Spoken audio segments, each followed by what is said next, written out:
3.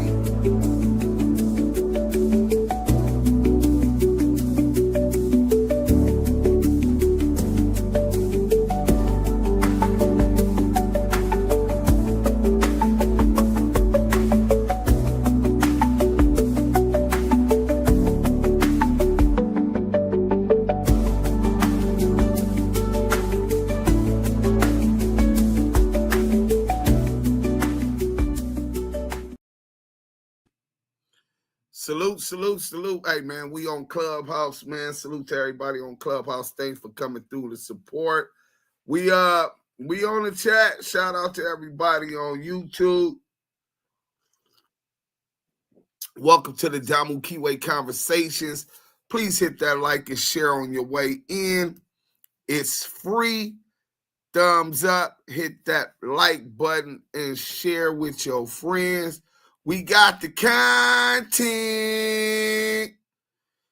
So, hey, if you on Instagram, I will drop the YouTube in there. If you want to come on out to Instagram only lets my live go for an hour.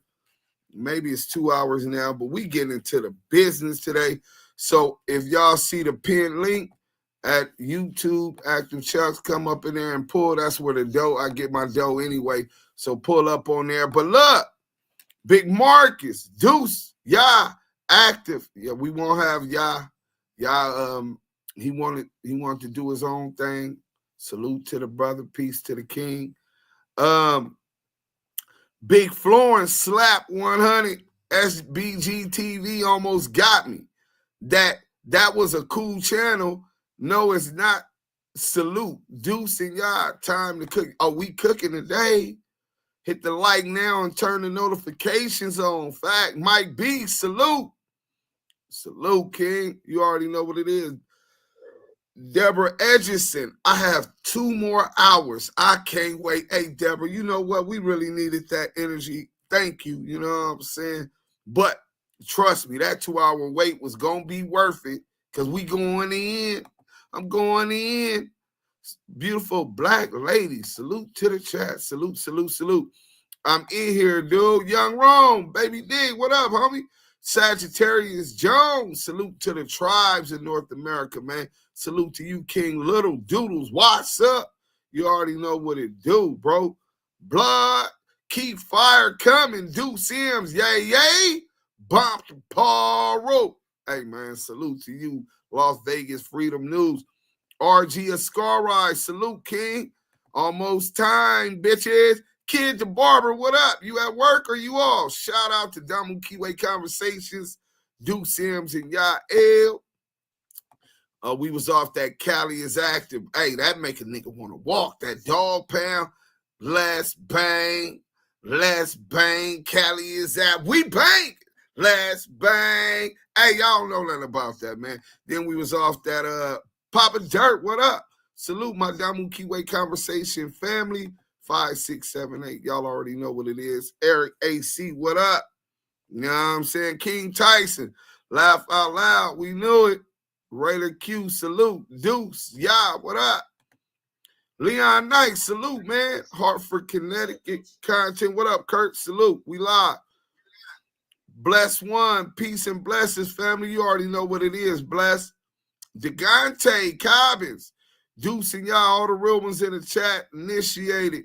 What's happening, chat family? What's happening? Salute to Damu and Kiwe Conversations for always keeping it real. King Tyson, Leon Knight, salute. Degante, Cobbins, what's up, bro? Salute to you too, King. You know what I'm saying? I send mine to you.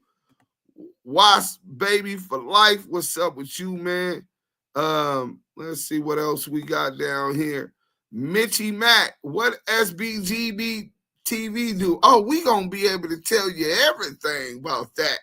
You know what I'm saying? Matter of fact, we'll get into that early because, you know, you don't want to let these niggas clout chase and put them on the level you on when you know they beneath you. You understand what I'm saying? They don't have the authenticity. They don't have the credibility. They're mysteries with no history. You know what I'm saying? And these niggas is compromised, bro. Degante, what up? Sagittarius Jones, salute Luce Cannon. What up, Larry Jameson? Free Big U, that's a fact. Wild Donkey, let's go. Cassandra Duhan, what's up with you? Frank M. Holla, peace to the chat. What's up with you? Yeah, he's still at work. Kids Barber say he's still at work. Mike Pina, what up? Sino, salute 100. We got y'all on a big screen, and it got us on a big screen in the barbershop, the Damu Kiwe conversations. These nuts, they keep reporting me too. I just came off a 2-day no post, no comment. What up, though, KG? I seen you in the comments somewhere looking all cute and shit. 400 Circle Media, what up? Oh, Bomani in the chat, man. Y'all got to regulate the chat on Clubhouse. Y'all got Bomani in the chat. Y'all got Rick P in the chat. You know what I'm saying? Make sure Bomani get his thing. Y'all know that's one of the founding members of the Damu Kiwe. Y'all put some respect on that name. That's a Watts nigga. Shout out to the Valley, Front Street. Nisi Pie, what's up with you? Salute. Big Florence, y'all. What's up? Raider Q, salute. Jerome Hollingsworth, Watts Life. Get up in here, people. Rat Bastard 100. Yeah, he's a rat bastard. Yeah, man, y'all might not be down with the team no more. He felt a certain kind of way, and I understand it. You know what I'm saying? And he's doing what he think he has to do and what's best for him.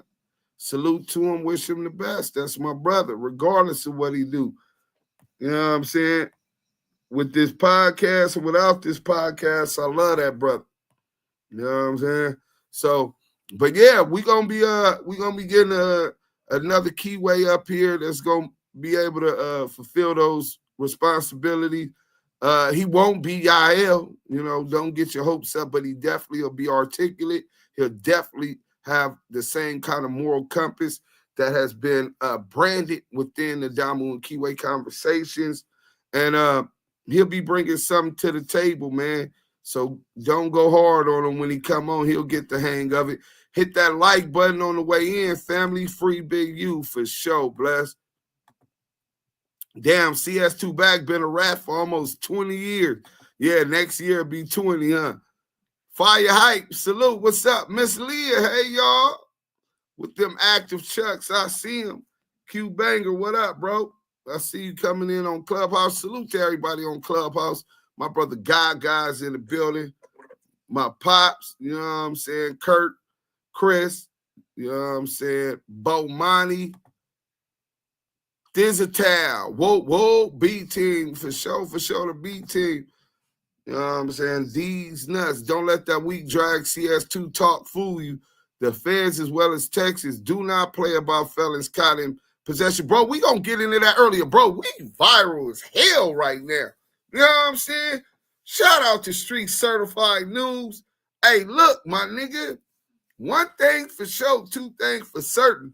They thought we was gonna shut up and just shut up and go lay in a corner, you know, because he got a bigger voice than Deuce M. But he forgot about the best promotion is word of mouth. No Jumper going broke. Nah, No Jumper is preparing for the No Jumper indictment, bro. There's more indictments coming. There's more RICOs coming. And a lot of people got exposure to that. A lot of what's been going on. I know Wack and the other disloyals hate the MF Freedom of Information Act. Yeah. Wow. No, y'all hope you find another hitter, Deuce. That's the only way we going to do it, Big Florence. Deuce and Yael did good content. Yeah, bro. You're 100% right about that. Scandalous Los Angeles TV, man. Scandalous Los Angeles. You know what I'm saying?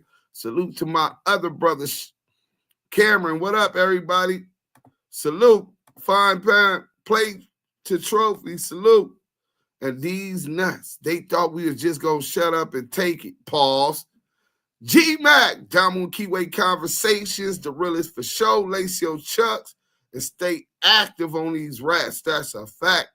Scandalous Los Angeles TV, salute. Excellent video, bro. Oh, we finna get into that early because we got to get this clown out the way. You know what I'm saying? This will be the last time we even get this nigga any spin. You know what I'm saying? He don't deserve no spin. But the nigga pop slick, so we gonna put him on that. He's next to to be on that Summer Jam. TV, where we expose the exposers. So yesterday, DZ from Sbgtv interviewed the alleged victim in Big U's case, Dale Morrison. Since Sbgtv surfaced on the scene, his platform has oddly become a voice for multiple sex offenders and federal informants, something that definitely raises red flags. What stands out even more is that he's only been covering figures like Porky and Lucy for about 3 months. Before that, most of us hadn't even heard of him. Now, in such a short time, it almost feels like he's acting as if he's the one who's been exposing these guys all along. He jumped into a conversation that was already being discussed long before he showed up, acting like he's the one breaking the story. I'm not hating on DZ though. When I first saw his live, we actually supported him. We thought he might feel the same way we do about the exposers, so we even sent him the CS2 back paperwork, letting him know there was documented proof on Porky. We were on his side at first, thinking he was keeping it 100. But lately, I've been noticing some funny movements in him. My Spectrum services help simplify my day, and it helps our business just run really smoothly. The CS2 back paperwork. And I can't ignore it. It's not just the timing, but it's also how he handles content. If you react to or use his material, you'll quickly get an email warning that he'll send you a strike if you don't take it down. That's something you expect from bigger platforms like Vlad TV. Even money from Demon Time Exotics lets others use his content as long as they place a link to his video in the description box. But DZ doesn't extend that same courtesy. He's even used my content on his channel, yet I didn't threaten him with a strike or make any demands. But DZ, he's quick to pull the strike card when it's someone else. That kind of behavior speaks volumes about his character. His actions speak louder than his words. And the more I pay attention, the more it feels like there's something else going on beneath the surface. This isn't about hate. It's about noticing some movements that just don't sit right. I wanted to support him, but these actions are making it harder to see him as just a well-meaning podcaster. There's definitely more to the story, and it's worth paying attention to.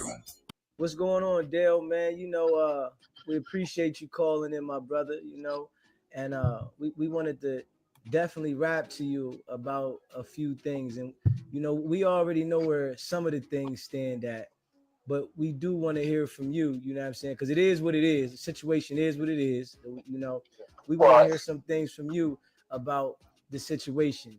And you can confirm to us what was going on, you know, with Big U extorting you. What was going on, you know, with Big U extorting you?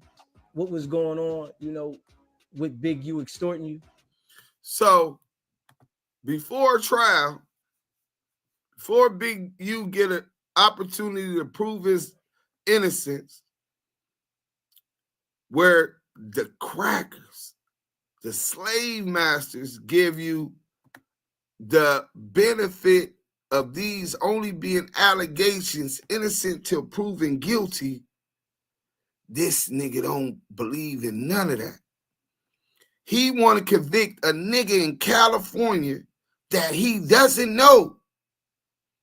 He doesn't know none of these niggas of a crime before he even tried.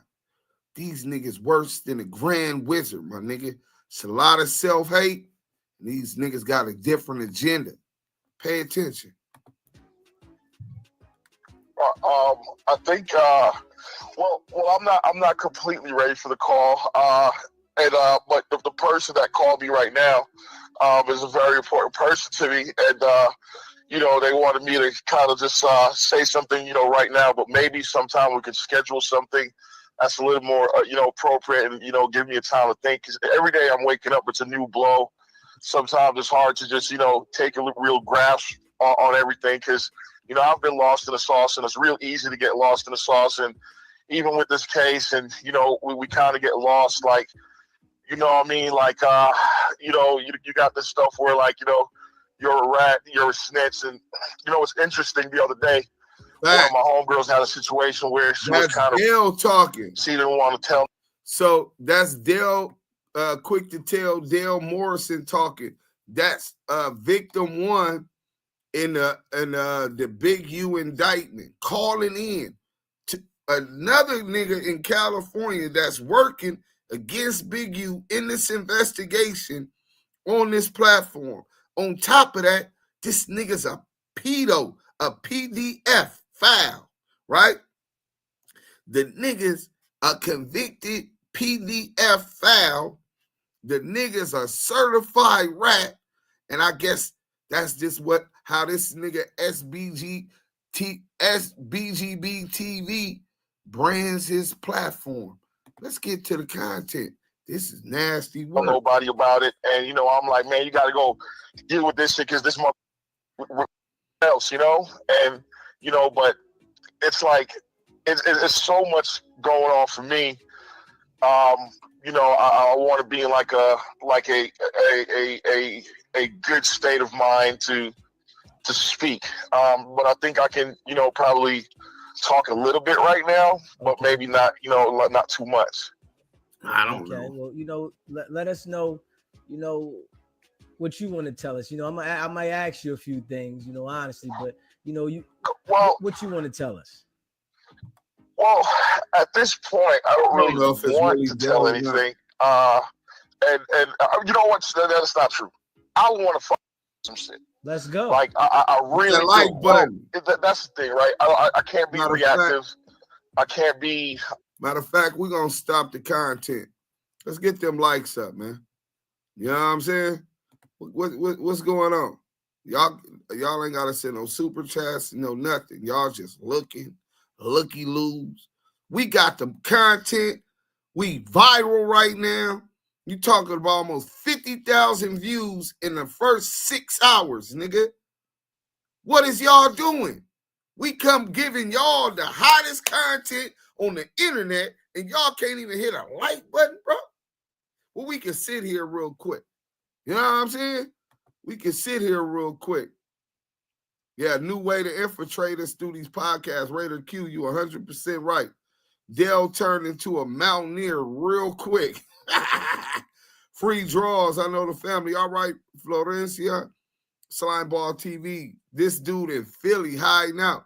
Oh, that's where he at in Philly, bro. I swear to God, I don't know nothing about this weirdo. He's a mystery with no history. Y'all let me know in the chat what's up with these likes. You know what I'm saying? Sbgtv 100 side of Clubhouse trying to play the middle, but he ain't fooling nobody. Hey, righteous one. At least we ain't the only ones that caught him in a lie. Play to trophy. Everyone who worked with Wack on YouTube are informants. I'm convinced. Damn, everybody is convinced. Real nasty, nasty work. But he's talking to the same nigga that they had on a wiretap, allegedly, corroborating facts of a crime against Big U. Nasty work. You know what I'm saying? Just jumping, jump and just go, because it's a lot to it, and I don't want things to get lost in the sauce. The main thing that I've realized in the last couple of days, and I always kind of known this, right? And is the go. You got, I don't know if you, well, I'm sure you know now because of who contacted us, that Marciano was one of my best friends. Dime Droppin' Dale just said Marciano was one of his best friends. Marciano is the man that Lucy and Glitter stripped completely naked at no jumper on camera. And Marciano, that's crazy. Marciano, for those who don't know, is the victim that went. Marciano's one of my. Let's get them likes up, bro. Hit them likes on your way in. It's free. It's free, right? It ain't gonna hurt you that to just do that real quick. But even more than that, for those who don't know, Marciano was the one who suffered the brain damage that was pistol whipped, stripped, and robbed at no jumper and the no jumper beat down. And this guy who they say is Dale, long tail Dale the Rat, who is cooperating against Big U, is claiming that he's close friends with Marciano. This is nasty work. Let's go. One of my best friends, and it's a lot to say. It's a lot that I want to say.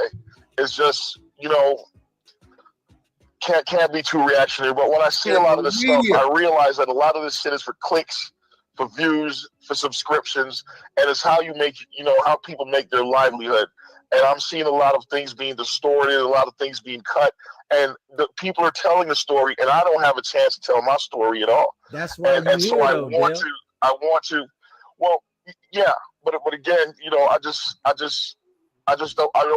And so just so you know, I've watched your thing before, and I like what you do, and I respect what you do. But it's just as I'm getting older, I don't want to be like very reactive, right? And just like, oh, my man just called me on the phone. I'm on the thing with Sbgtv. Oh yeah, man, you know what I'm saying? I don't want to do that, because this is, you know, this is you know, it's my entire, you know, life, and you know, I'm just not in a really good place. But I do want to say that I do have a story. I do have a side. Who cares about your story and your side? To tell them things He's a about goddamn PDF not a lot file. of this stuff is true, and I can't wait to tell them, and I can't wait to tell them, and I can't wait to tell them. Del can't wait to tell. The irony in that. My side.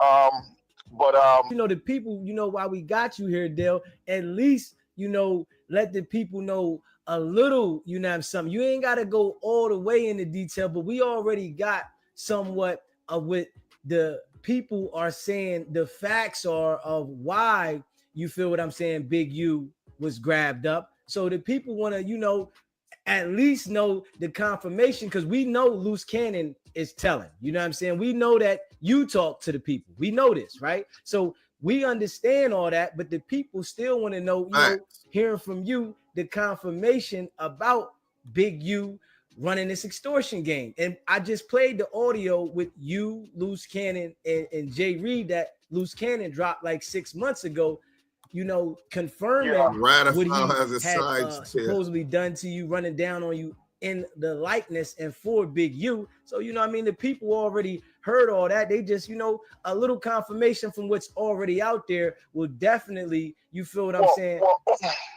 Let it be known. I will say that phone call, right, which was recorded without my knowledge, and it was the same kind of thing. So now Dale is trying to lie and act like he didn't know the phone call between him, Porky, and Lucy was being intercepted by the feds. When you examine the phone call that Porky put online, it seems like all three of them were working together on that phone call. Now I see it so I'll be like, fuck. But yeah.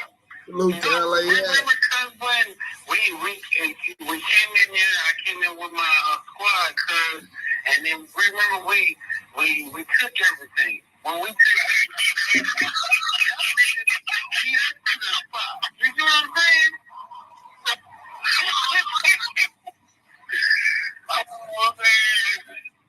No, but you know that man.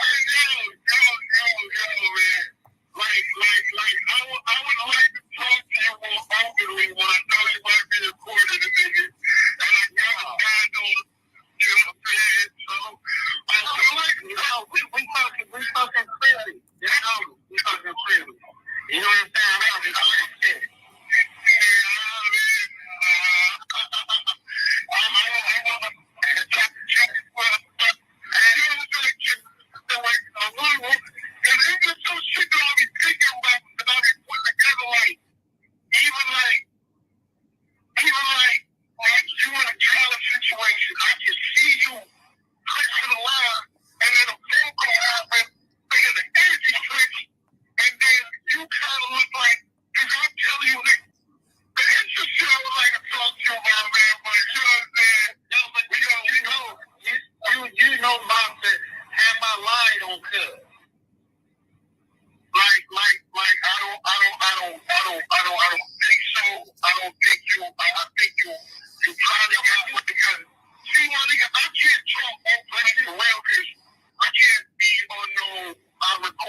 Bro, I'm not recording you, nigga. I told you, neighbor, I'm not recording.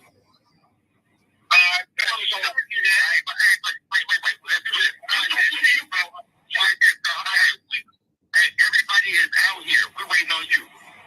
You're not waiting on everybody out there, but what I'm trying to tell you is Dale the long tail rat in the chat. Harboring or anything like that. You good with me. You get what I'm saying? I'm not gonna do that. That's what I want to get to. You get what I'm saying? On TikTok, but you have to understand, like, the situation I had and I did say to you, it was only because of Big U, and you know that. It was only because of Big U, and you know that. It was only because of Big U. All these niggas is against Big U, working together against Big U. This the cool Wack put together. He was scared to pull up. We could have made money millions different ways. You know what I'm saying? But it ain't the way to fucking it ain't the way to cut the cover. But shit, man. I mean, you sometimes because you have to stand on business. You know what I'm saying? If I'm telling you, cuz right now, today, Slim Gang TV, salute. Cuz can't do nothing to you. He can't do nothing to you because he had to do something with me. But nigga, you have to also, nigga, give me. You know certain things that I'm saying because it's not a lie. You know all this stuff that I was doing because who's the right hand man? Who's the nigga that was actually in the field? You know what? I know that. You know I can't let none of them, but we know you're the go-to. Of course. Yeah, I know you're the go-to. I see you. Yeah, of course, but what I'm saying is like, it's shit that I was I'm with doing, you, these nuts. and I didn't want to lay y'all niggas down. I didn't want to do certain things to y'all. You know what I'm saying? But cuz Rod, you know what I'm saying? You know what to say, nigga. You know what's going on. But at the end of the day, it's like, I got my own problem. I got my own thing. I ain't know nothing what's going on besides that. Yeah, I know, but you know, we got wrapped up in that shit too. You know what I'm saying? I don't know what happened. Took down with Big U, but then nigga ultimately, nigga, they got me. You know what I'm saying? We know why. You know what I'm saying? OG Monk, what up? Hope y'all hit that like on your way in. We bragging right now. Beautiful black lady, what up? But nigga, you know what I mean, though. I don't know, man. Shit don't make sense for me no more, bro. You know that, cause dealing with the police, bro, and niggas. I don't think nobody can deny that. The irony in 3 informants on a federal wiretap accusing Big U of working with the police. That's how that's why Wack never respected Nipsey, because Wack knew shit about Nipsey that wasn't respectable. And he only know that because of Unc. And he only knows that because of Unc. These niggas ratting and lie snitching on Big U, but they still calling him Unc, right? On top of that, these niggas is talking about Nipsey not being respected, and Wack doesn't respect him. Like, how can you be the moral compass and set the standard of anything moral when you a PDF file, when you a full-fledged rat working on a case right now to knock off the time that your bitch ass can handle because you out here pimping on somebody's kids, nigga? Then you get caught in Ohio at the top of another indictment and your rat ass couldn't handle that, did the crime, couldn't do the time, so your bitch ass, hey, I wait sentencing so I can get a time reduction off another nigga. These niggas is talking about some kind of respectability. What have I awoken to in 2025, bro? This shit is the Matrix. You got YouTube police niggas, rats undercover, niggas is setting niggas up, doing control buys, niggas is doing wired up, mic'd up with mics and cameras, right? Doing extortion payments These niggas is foul, foul, foul. And they're setting the standard on the internet on this bitch ass nigga platform. And you bitch ass niggas over there supporting. What kind of niggas is y'all, nigga? Supporting chomos. Niggas that pimp and human traffic kids. Rats. Nigga, you niggas is quit hating. Nigga, I hate rats, rat lovers, and that nigga probably the police, so fuck that nigga too. Like when I say fuck the police, I'm talking to him. Get that rat loving nigga up out of here, nigga. You not our kind. You don't deserve to be in the mix with some real ones, nigga. You don't deserve to breathe the same air that we breathe, nigga. That's a fact. Let's get into the content, man. Weird ass niggas.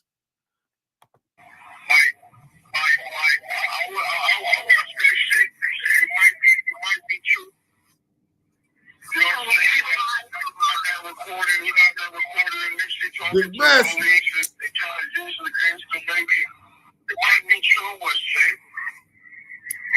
No, but what I'm saying is because it's like, you know, like with that situation on downtown or whatever, like they when the feds came and got you, because I think they just got me a couple of months ago. Please understand that after Lucy and quick to tell Dell, were both approached by the feds before they got on this phone call. Now we're listening to them on a three-way call facilitated by WACK100. Clearly, all three of these guys were working together after agreeing to work with the feds. Yeah, but what relationship me and you got? Hey, yo, everything's lit. Where you at? In Victorville area? He say, Dale used to be a promoter out here where I'm at. He was running off with people money and got on. Hey, look, bro. Hit me on at Active Chucks. I'm going to put you with Big U legal team because he was running off with Big U money. And when Big U give him a payment plan, nigga, when he catch up with the nigga, now they calling it extortion. I think that information would kind of help bring some stark contrast in those kind of allegations.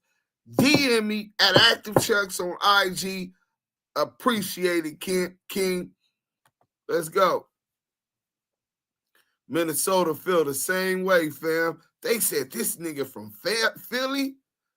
Oh, this nigga's a Philly cheesesteak eater, nigga. No wonder he ate the cheese, nigga. Let's go. Nasty work. So basically, they asked me about you because of the Big U situation. I guess, yeah, he kind of said, "But you the right hand. How they gonna ask me about? Come on, they didn't ask me about you. They asked me about you, but then they said about the situation with Big U with the extortion shit. You know what I'm saying? So when they did that, I'm thinking on 6-0, like you had something to do with it, but then I thought about it, then they asked me about information about you, but I know it's not coming from you because we already know what happened with that shit. You know what I'm saying? You know what I'm saying? My man called me on the phone, and I was on boom. I was already on three different. You know what I'm saying? Like, and then, you know, I always told Jay Reed. Jay Reed is one of the men that was stripped and robbed at No Jumper by Lucy and Glitter. Another great. Jay Reed is also on Megan's Law. Jay Reed, look, this shit sound like a Diddy and R. Kelly party, nigga. On Sbgtv, nigga. Add a whole bunch of rats and cooperatives, informants to that list. That's a kind of party over here. See over here? We turn up. It's a gangster party, huh? Them niggas over there, they not like us. Let's get back to it. This is some nasty work. That nigga Scandalous be so surgical with that bitch. That nigga's an animal. after being convicted for the rape of a woman. Like, stay away from that shit. You like the limelight.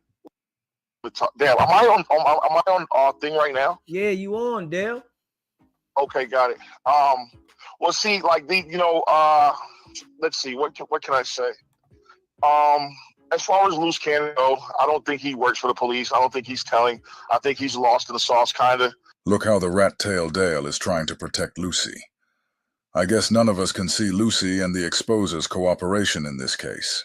I think he wants the celebrity, he wants the clout and stuff like that. I do think he might end up telling because of what Biggie was done to him too. So now that the exposers have unleashed their secret weapon in Dale, the federal informant, Dale goes onto DZ's live stream and tells us that Lucy isn't a rat. But he probably will rat due to all the things Big U did to him. This is the federal informant, making Lucy Coochie a victim like himself.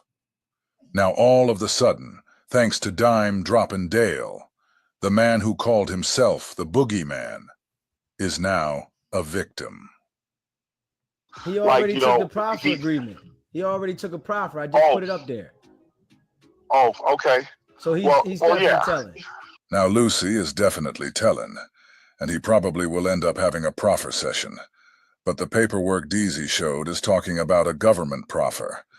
Hey, that's a fact. So then this nigga, he's so thirsty. You look at this cornball, right?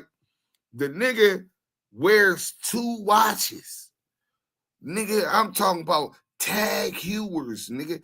Timex, nigga. This nigga's a real cornball seeking attention, right? You can look at the weird ass nigga. He was never accepted in school, you know what I'm saying? Just listen, he can't articulate well.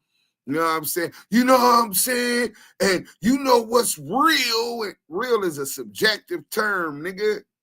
You know what I'm saying? All these hypotheses and words that he used without saying a whole bunch of words, without ever saying anything. And then he repeats it and then repeats it, then repeats it.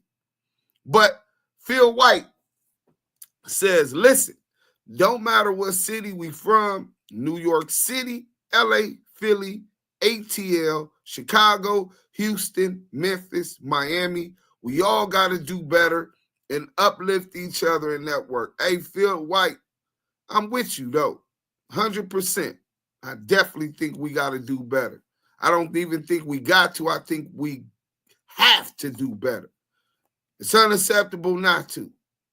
But as far as this piece of shit, giving PDF files and rats platforms, nigga, this ain't no peace party of punks.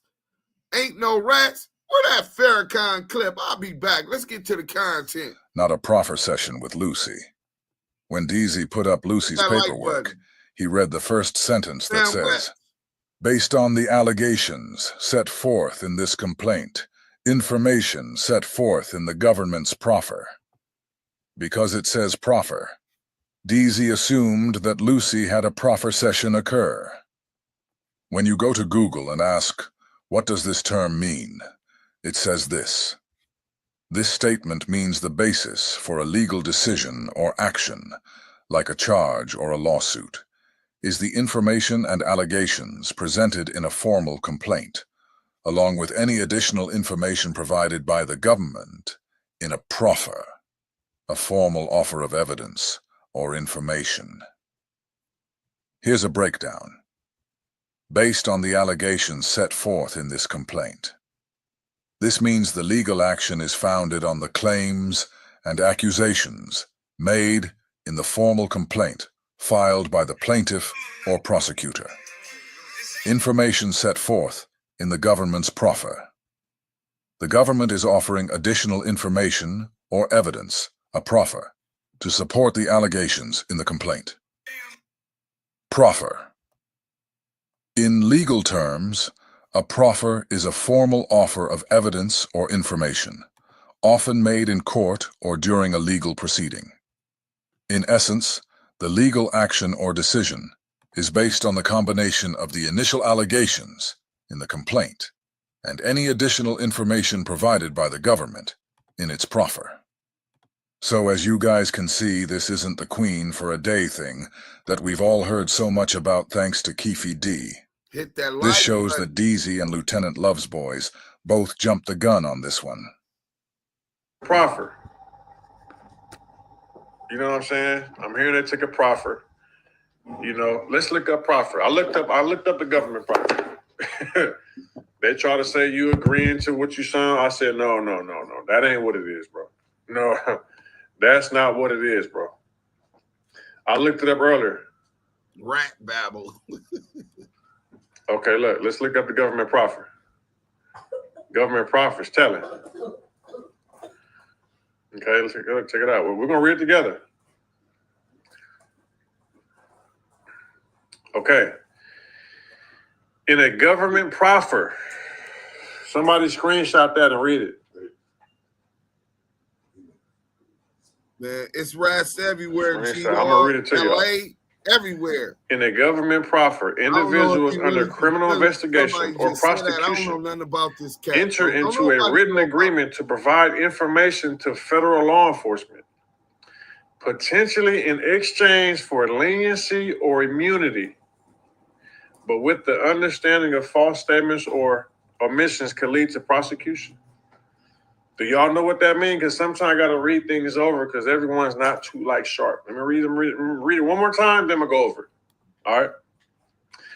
In a government proffer, individuals under criminal investigation or prosecution enter into a written agreement to provide information to the federal law enforcement, potentially in exchange for leniency or immunity. So let me break that down. You under investigation, all that stuff, prosecution, right? You enter a written agreement, proffer, okay, to provide information to the federal law enforcement, okay? You're writing them information to the federal law enforcement, right? Potentially in exchange for leniency to get off or immunity. So you're giving them information. So if you take a proffer, you tell him. These guys are trying to claim that Lucy had a proffer agreement with the feds, using the paperwork that mentions a government proffer as the reason he wasn't granted bail. But here's the thing. Anything Lucy says during a proffer session would not be used against him. It's essentially a shield for the individual, not a weapon that can be turned against them, unless it is later discovered that the individual lied. People sign proffer agreements to keep them out of jail, not to get their bail denied. This is how you know Love's boys and DZ clearly don't understand what a government proffer is, and their interpretation of the paperwork is way off. This isn't just a misunderstanding. It's a misrepresentation of the facts that will not hold up under any level of scrutiny. Yeah. I just put the you know, a lot of times. Wait, real quick. This is crazy. Play to win, right? Said, what type of real man want to be a queen for a day? A bitch nigga. Let's go. That's right.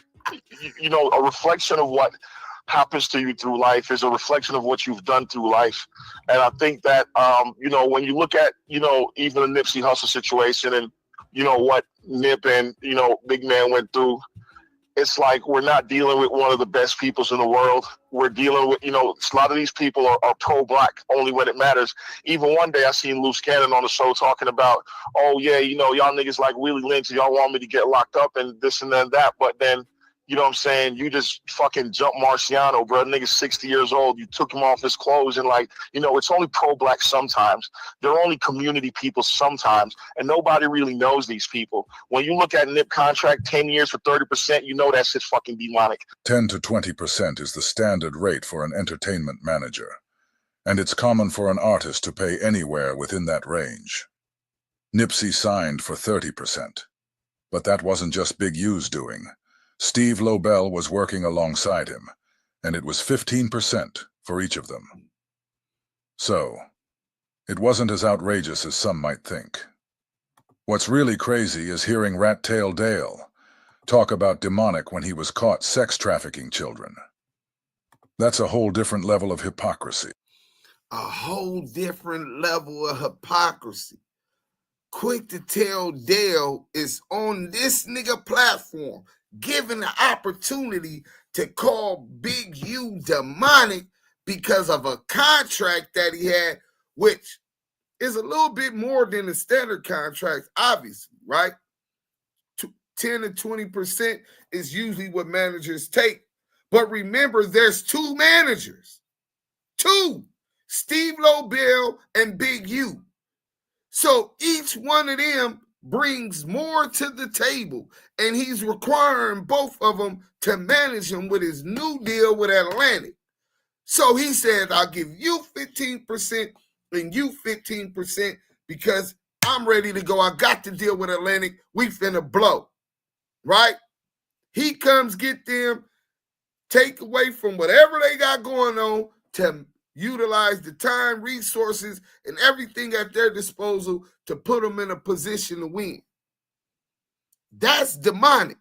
But this PDF file that was pimping on females out in Victorville, that was pimping on children out in Victorville, 2 minors out of 7 females, that's not demonic. These niggas' priorities and morals is fucked up, bro. All these niggas is giving platforms to the worst degenerates, the niggas that ain't got no type of 10 toes, stand on their own 2 feet, victims, cowards, rats, pedos, informants. I guess Sbgtv wanted to be on the Summer Jam screen, but now you got it, you bitch ass nigga. What's even wilder is how Big U is being labeled as demonic for charging 30%. Yet no one called out Bob Arum of Top Rank when it was revealed he was taking 70% of Manny Pacquiao's earnings. Or how about Comedy Central? Nobody called them demonic when they made Dave Chappelle sign a contract that gave them ownership of his image and likeness in perpetuity, throughout the universe, meaning forever, even beyond the contract itself, and anywhere, even in space. If a man really hated ads, here's what he would do. Day 1, he would install Pi on his computer without spending... Oh, these contracts are crazy. You should hear the terminology they say in these contracts. To use your name and likeness in perpetuity throughout the universe. Who the fuck could possibly know what that means? Nobody does. It's so complicated, in fact, that when you're a kid like me, you have to hire somebody to tell you what that means. And you sit down at a table and you do the contract game. And that's how I got with Comedy Central. I signed the contract. Right. But I signed the contract the way the 28-year-old expectant father that was broke signs a contract. I was desperate. I needed a way out, and it wasn't good money, and it wasn't good circumstances, but what else am I going to do, I said. And all these white people sitting at that table told me, trust us, Dave, it's a good contract. And I looked around the table, and they all seemed to agree it was a good contract. But what if it was like that game of 3-card Monte? What if they were all friends and I didn't know it? But here we are, attacking Big U for a business deal. Let's keep it real. Big U didn't pull a gun on Nipsey and force him to sign that contract. Hey, look at these niggas. Merktown, how you in here talk about the homie, fuck your homie and fuck you? When you and Reggie Wright talk on a regular, he's a cop. He's an informant. He's a cop. And I get information and flame his ass up every time. And anytime I talk to him, nigga, it's like in penitentiary when you go talk to the police, hey, walk with me, tell your celly or somebody, hey, I need witness, you know what I'm saying? And we record every conversation me and Reggie Wright ever had, and he knows we're going to record them because I don't trust the police. I don't trust rats. And we utilize him to go at his own rat partners, CS2 back and others, right? And make sure we expose him as who he is, the orca. That's the difference. Let's get back to the content. At the end of the day, it was a business decision. The double standard here is obvious. Right? When a motherfucker doing something good in the hood and you want to chase him out and belittle him and shit like that, like you know the type of person that you kind of dealing with. Some people tell me like, yo, D, keep your head up. That shit was gonna happen with, and no matter what. And I just hate the fact that I'm a part of it, or I'm a part of it. But why was I even in that situation? Even after the feds had got me,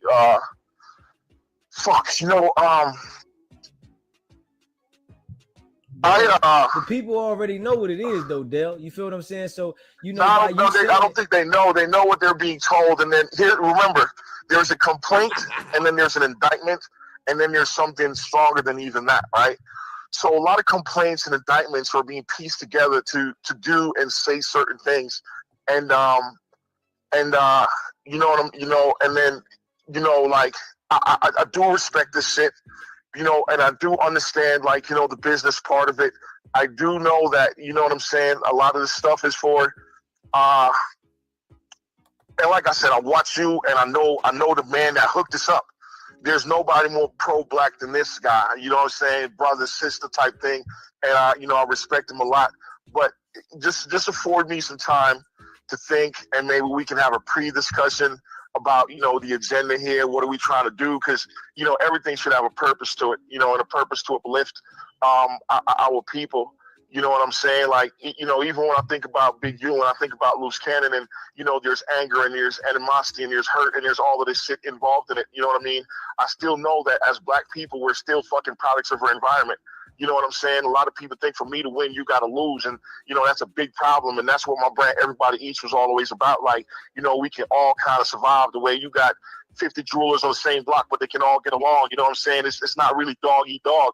But some people are from a world where it's just dog eat dog. You know what I mean? And that's part of my agenda, that it ain't fucking got to be like that.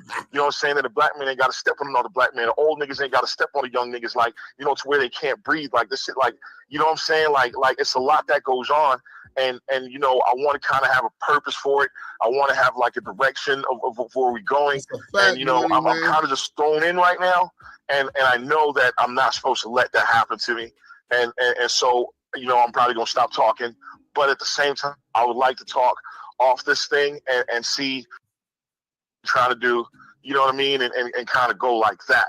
But I'm just trying to get your situation out there on your side, Dale, whereas though the people can understand, the reasoning, you know what I mean? Because it's a reason for everything in life, and we all got to make our own decisions. Yes. So well, I think the biggest thing for me about how I ended up where I ended up is because it's like someone trying to break you, and then it works. I don't know if your girl, if you ever had a girlfriend or somebody that tried to get you mad, and then it actually works. And then, someone's trying to break you, and then I was fucking broken. And I'm not, I don't have the fire that I used to have, the ambition that I used to have. I don't have any of that thing, right? So point and shoot. So yeah, man. I think, well, like I told Kraft, you know what I'm saying? We could definitely have the conversation. I mean, there's people offering me $5,000, $10,000. I haven't really taken any of them, and you've already gotten. Because I can't work no more. I can't be outside no more. You know what I'm saying? Like, it's very tricky for me. It's very fucked up. For me, it's fucked up for a lot of people. But let's just have that conversation and then, go from there. I think. All right, Dale. I appreciate that, man. I appreciate you letting me off today. Yeah, hey, listen, man. I appreciate you calling in, man. You know, I just, wanted to ask you, so because the people look at it like, what Big U did was foul. The people look at it like, what Big U did was foul. The people look at it like, what Big U did was foul. DZ just said that people see what Big U did as foul. But who exactly is he referring to when he says people? Is he talking about Porky, Lucy, and Love's Boys? Last time I checked, you're innocent until proven guilty. But I guess that doesn't apply in DZ's court. You know what I'm saying? Even though we know that you did what you did and it's foul because you was out there. I could say, yeah, it's foul. It sucks, and it's a lot of foul things. And I'm not the only one that foul things happen to. And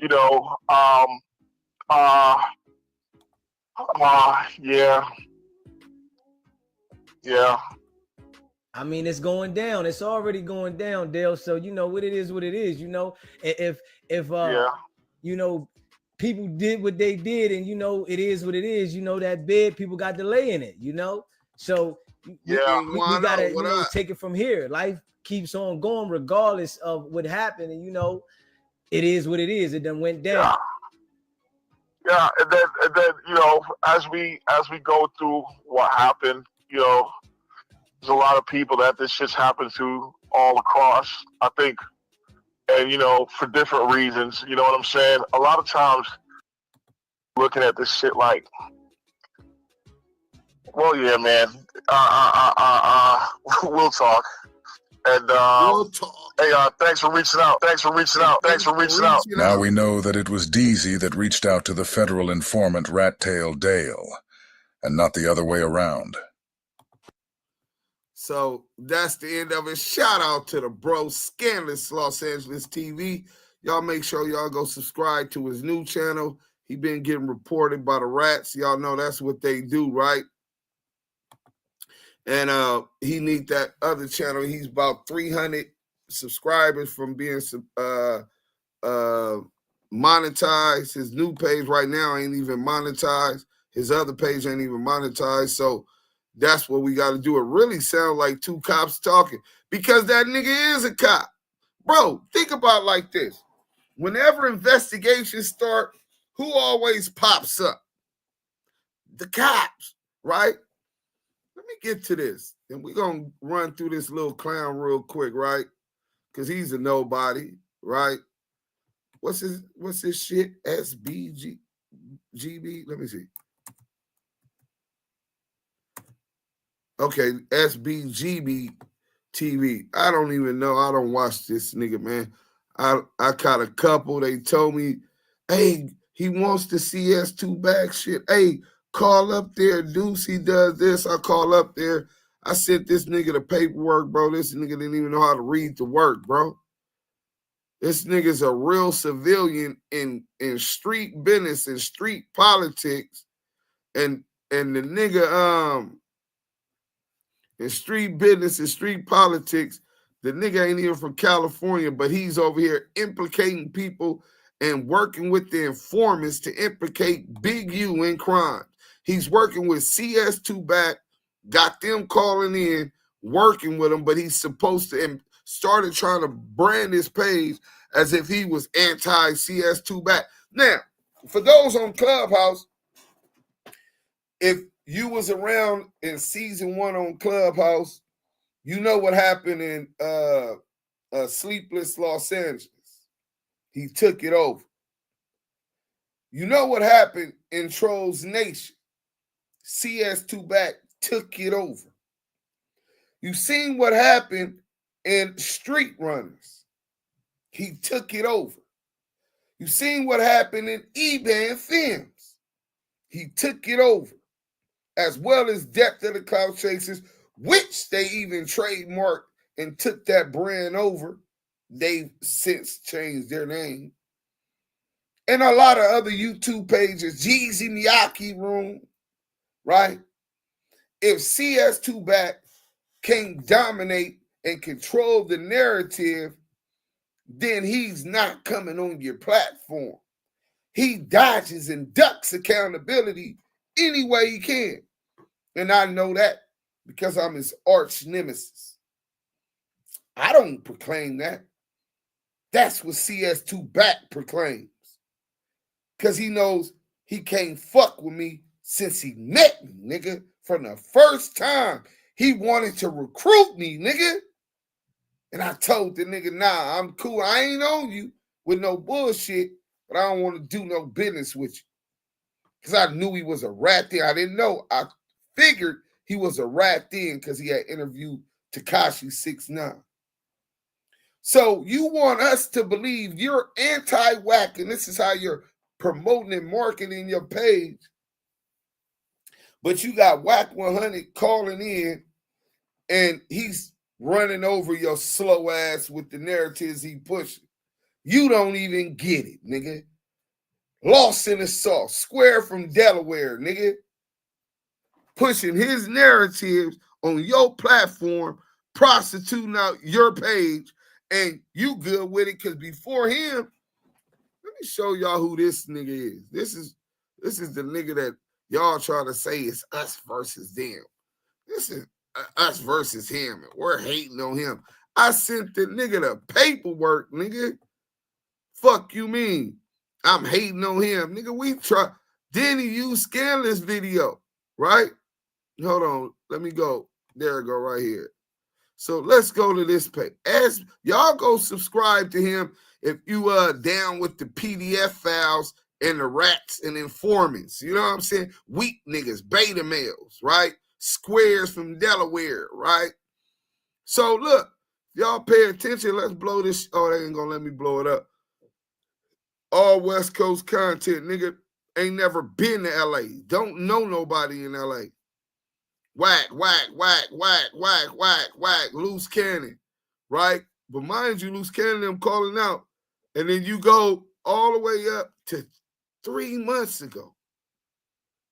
3 months ago. Before that, the nigga was doing some, he got 1.7 there, 1.7 there, 617 there, 131 there, 298 there. This 6 months ago. He got 1,000 there, 412 there 5 months ago, 2,000 there, 1.5. This nigga 545, 716, 201, 807. This nigga was struggling till he starts sucking CS2 back dick, nigga. You no longer own your page, nigga. You push his narrative. And today, he exposed what his real narrative, oh, y'all weren't even able to see it. He exposed what his real narrative was, right? His real narrative was to implicate Big U in crime. Now I'm going at Big U since y'all respect them and y'all scared of them. Scared? Y'all don't fear no man on planet Earth, nigga. I respect him because I watch his influence within the community with children who don't have fathers. But you're not from LA. You're not from those parts. You never seen this man in the flesh or his interaction, yet you spread narratives that you heard second, third, and fourth hand. A fuck nigga. See, this square from Delaware, the type of nigga that was never allowed to get up off the porch. He was never allowed to hang around that in crowd in school. This cornball still isn't allowed to hang around that in crowd in school. He's going to be a loner and a loser all of his life. So he accentuates and overrepresents himself by wearing 2 watches. Tag Hewers, nigga. Movados, nigga. 2 of them, nigga. I got 2 Movados. You know what I'm saying? But nah, these is the nigga numbers all the way going back. Nigga couldn't even do 100 views. 67 views. Kiwe D, Tupac, 30 views. Year ago, this nigga, he doesn't, then he was doing homeless. in the community interviewing homeless people, that shit didn't hit. But he once he get to CS2 back, he went from 131 and all that to doing 1,000, 2,000. And he brings him on his platform and allows him to prostitute his page. At least you got value added to your page, because it has no equitable value to content you had before that. You know what I'm saying? So congratulate your daddy. You know what I'm saying? All thanks to him. But you giving the platform not only to a federal confidential source, but to a pedophile, it's nasty work, bro. Ain't no get back from that, nigga. Now, wonder you said, fuck Big U and what he do for them kids out there. How don't nobody care what he did for them kids? Because just like Jay Reed that you interviewed and been working with, just like Quick to Tell Dale that you interviewed and gave your platform to, you don't have respect for or protect children in the community. You're not manly or masculine enough to take that type of position. See, a beta male cannot empathize with that, but yet you empathize with PDF files, rats and informants. This is nasty work, bro. Hey, but look, enough about that clown. I hope anybody that's down with the pedophiles, they go over there. If you are a PDF file, you might even get brought up on stage or called on that phone. That phone more than likely hot. You know what I'm saying? It's more than likely tapped. I told y'all, when investigations start, the no jumper investigation starts, voila. Here pops up Sbgtv, a nigga from out of town, and he's covering the victims. He's under the guise he's advocating for the victims. Well, it turns out one of the victims is still in critical condition. He was released but had to go back in because of bleeding and swelling in his brain. But the other one turns out to be on Megan's Law. You know what I'm saying? So I guess you don't like the street rules and the street code. You never subscribe to such things as the G code, and I get it. You know what I'm saying? But I guess on Sbgtv, y'all subscribe to Megan's Law, nigga. These niggas that got accustomed to Megan Law, and it's a prerequisite to jump up on that phone. You got to be a rat, or you got to have some kind of weird case or weird case history to get on that platform. So anybody, you know what I'm saying, that's in that category, you know what I'm saying, they got to register. You know what I'm saying? Go ahead and register over there at Sbgtv, man. You know what I'm saying? That's the last that weird ass nigga gonna get for some real niggas. You know what I'm saying? We definitely had to go ahead and put that on. Let's get into the chat before we get into this viral content. While talking to a rat and pedo on an open case is crazy. Reggie get a pass. Reggie don't get no pass. Reggie's a 137 informant, confidential source. The difference is, nigga, I don't implicate or incriminate people, nigga. The difference is I don't give intel to him, nigga. You know what I'm saying? Sickening on how weirdos can be so comfortable talking with rats for clout and content is sad. Yeah. B. Burke, Bay Area, stand up. 400 plus in the building. Hit that like button. He sounded like he felt so sorry for himself. Rat tail. Yeah, now they victims. What about them little kids? These ninjas aren't even thinking about the victim for some content. That's exactly. No. It ain't for the content. It's for the heart and soul of the people. of our community. That whole narrative that the streets is a myth is a concerted effort by federal authorities to demolish the credibility of those who have leadership and or influence within the inner city communities. Another way to knock the head off the body in our communities. The same way they did with the Panthers.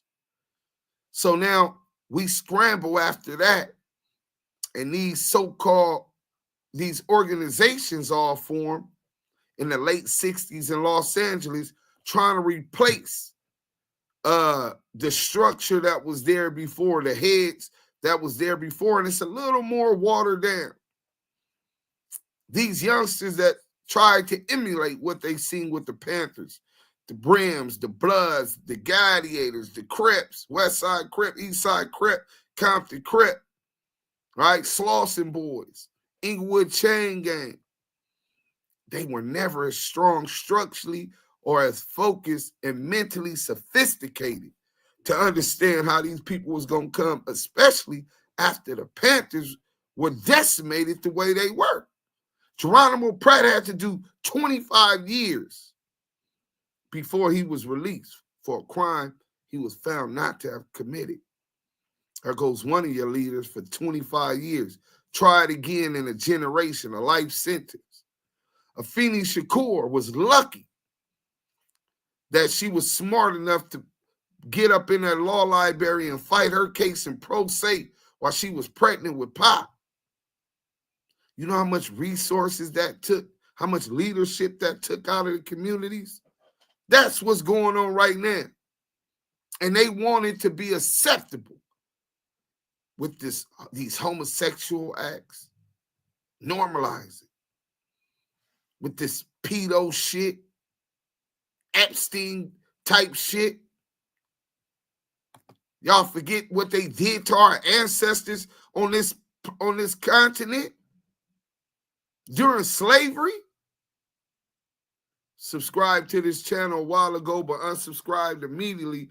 And I think that's the play because he came out sounding anti-CS2, but really he pro-CS2. That's the play. Yeah, how did he get the work, the recorded phone call? Forget all of the other stuff. And I'm done talking about this nigga after this. Until he answers the question, how could a phone call with Luce the Liability Cannon, who been working, who done talked to the feds several times, admittingly talked to the feds, and they asked about Dale, they asked about Big U. Why are you talking to the feds, nigga, about another nigga? That's no ifs, ands, or buts about it. That's what he admittedly said. Then he went and corroborated evidence on No Jumper at the behest and orchestration of a federal confidential source, CS2 back.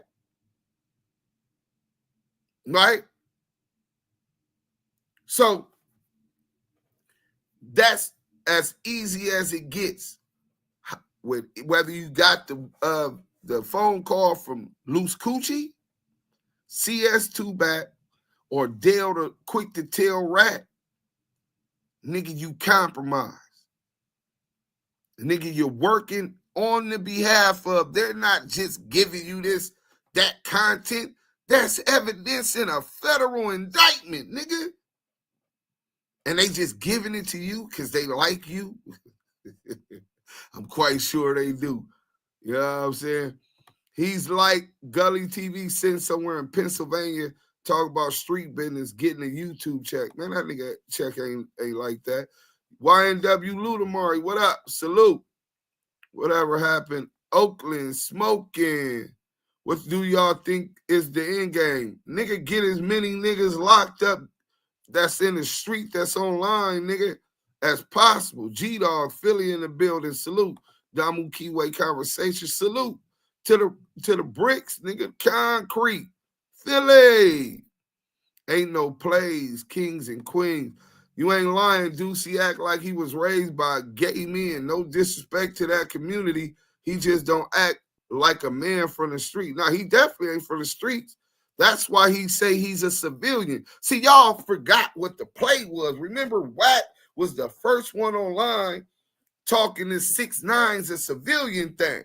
So now y'all have accepted and normalized it, where in my community, I mean, you could be a civilian, but if my homie facing life, niggas don't give a fuck about none of that. If that's they nigga and you the reason that's keeping them out, it might not be easy for you and you might be in danger. Just respectfully, niggas is degenerates. You know what I'm saying? Not everybody, but you got niggas that's degenerates.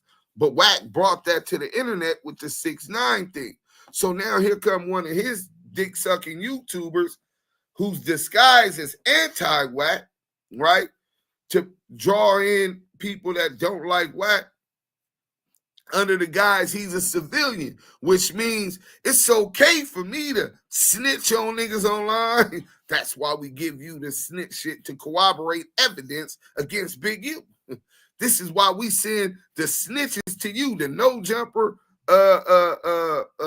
victims and witnesses, plus this Big U case, we send the rats to you. You know what I'm saying? You're a civilian. Y'all don't see the play? Well, I'm a civilian anyway. Civilians should stay in their place. Bro, if you're not from the land, you're supposed to stay in your place. Niggas, a lot of niggas that's from the land been on some weird shit. That shit, Nina boy, nigga, you should know better. Nigga, you implicating Big U and all that? Dead homies, you wouldn't do that in front of that nigga. You weird, nigga. Yeah, once he did that with the rainbow rat, I knew he was a rat. Yeah, people already knew. Welcome to Zootaland, Damu Kiwe conversation. You know what I'm saying? But that he's not the only one. There's going to be a lot of plants on this internet. Don't threaten these dudes. Don't try to come at them like they pose some kind of threat. You can't jump through the computer or the thing on them. You ain't got to act tough. Be securing yourself, bro. You know what I'm saying? Should that be within your future? You might have an opportunity to breathe on them and have that conversation face to face. But don't stress yourself out or let these niggas disrespect you through the internet make you feel you gotta verbalize yourself or prove yourself to some people on the internet. We set the facts straight. That weirdo won't get another comment from us. I don't care what he do. As long as we let the people know what was going on, the people know that we ain't harboring these rats and we gonna call out pigs when they doing pig shit on the net. That's the crazy part. He don't know what he talking about. Yeah, he don't. Mike B, Tony Brown, what up? Tommy Hairline, Eminem, you too smart for this, bro. Too smart for what? What you talking about? Out-of-towners should stay out of hood business. If you're not a part of that, opinions is one thing, but talking like you understand these Cali streets, they only really make themselves look goofy. You know what I'm saying? That's how we make mockery of them niggas, like we did today with this cornball. You know what I'm saying? But salute to Fan West TV. Where J Diggs at? J Diggs still looking for that fade with CS2 back. Damn, Big Chuck is with Wack now. Ask the Don, where you been? He been on that. Y'all know so much about Wack, but still haven't realized he's not a rat. He employs 2 ex-federal agents and an active military personnel on Clubhouse. Why do y'all only research Wack? Laugh out loud. Well, obviously, you haven't realized that he is a rat. Nigga, we've already established and proved that. Matter of fact, we finna get into that right now. You ain't know we viral right now. Hit that like button, nigga. You know what I'm saying? CS2 owns Hamburglar Chuck. You know what I'm saying? Hold on. Let's get into this content real quick, man. Shout out to my boy Street Certified News. You know what I'm saying? You know what I'm saying? We got the content. Let me see where he at right now before we do all of that. It looked like, oh yeah, it looked like it's at about 50,000 subs and 50,000 views in 14 hours, nigga. Enough.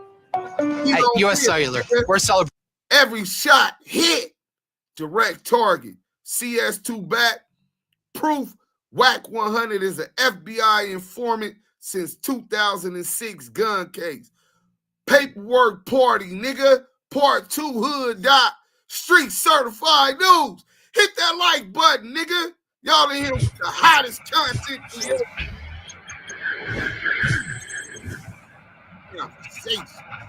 Let's go.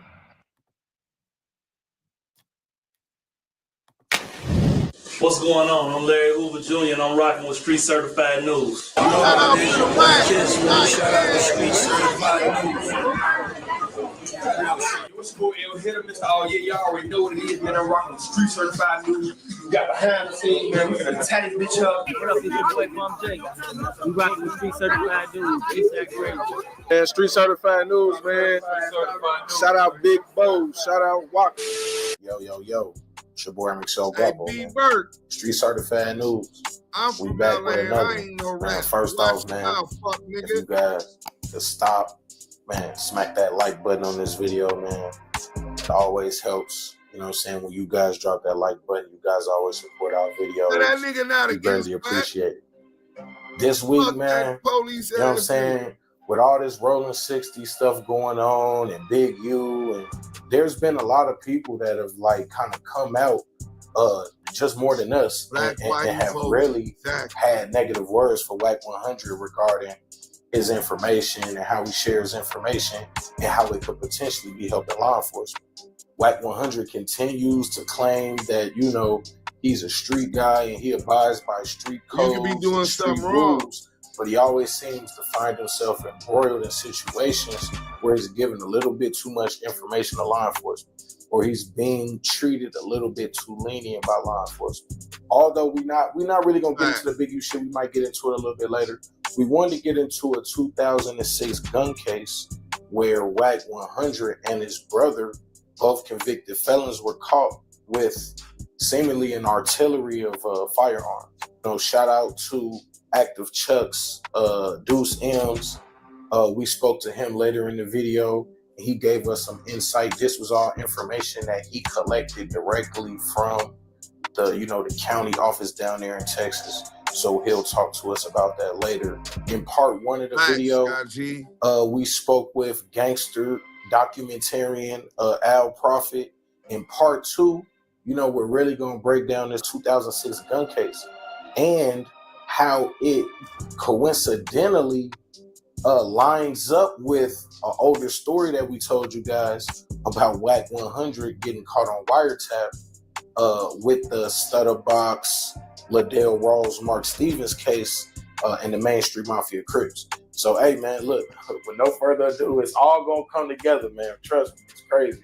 So, hey, with no further ado, man, it's your boy Michelle Guapo, man, Street Certified News. April 16th, 2005. Safety trooper Darren Chase was on a routine patrol on Interstate 40 in Wheeler County, Texas, when he would pull over a 2005 Cadillac for driving 77 in a 70-mile-per-hour speed zone. The driver, later identified as Cash McElroy Jones, stated that he was a truck driver and always ran about 5 miles over the limit. He also stated that he was en route to Tulsa, Oklahoma for a funeral. At some point during the traffic stop, the trooper would ask Cash Jones for permission to search his vehicle. After denying the request, K9 units were called to the scene. During the search, troopers located a black rifle, black shotgun, a loaded black pistol, along with several clips and large amounts of ammunition for each gun. Following the recovery of the firearms from the vehicle, both Cash Jones and his passenger, who would later go on to be identified as his brother, would be arrested, with both men being charged with unlawful possession of a firearm by a convicted felon.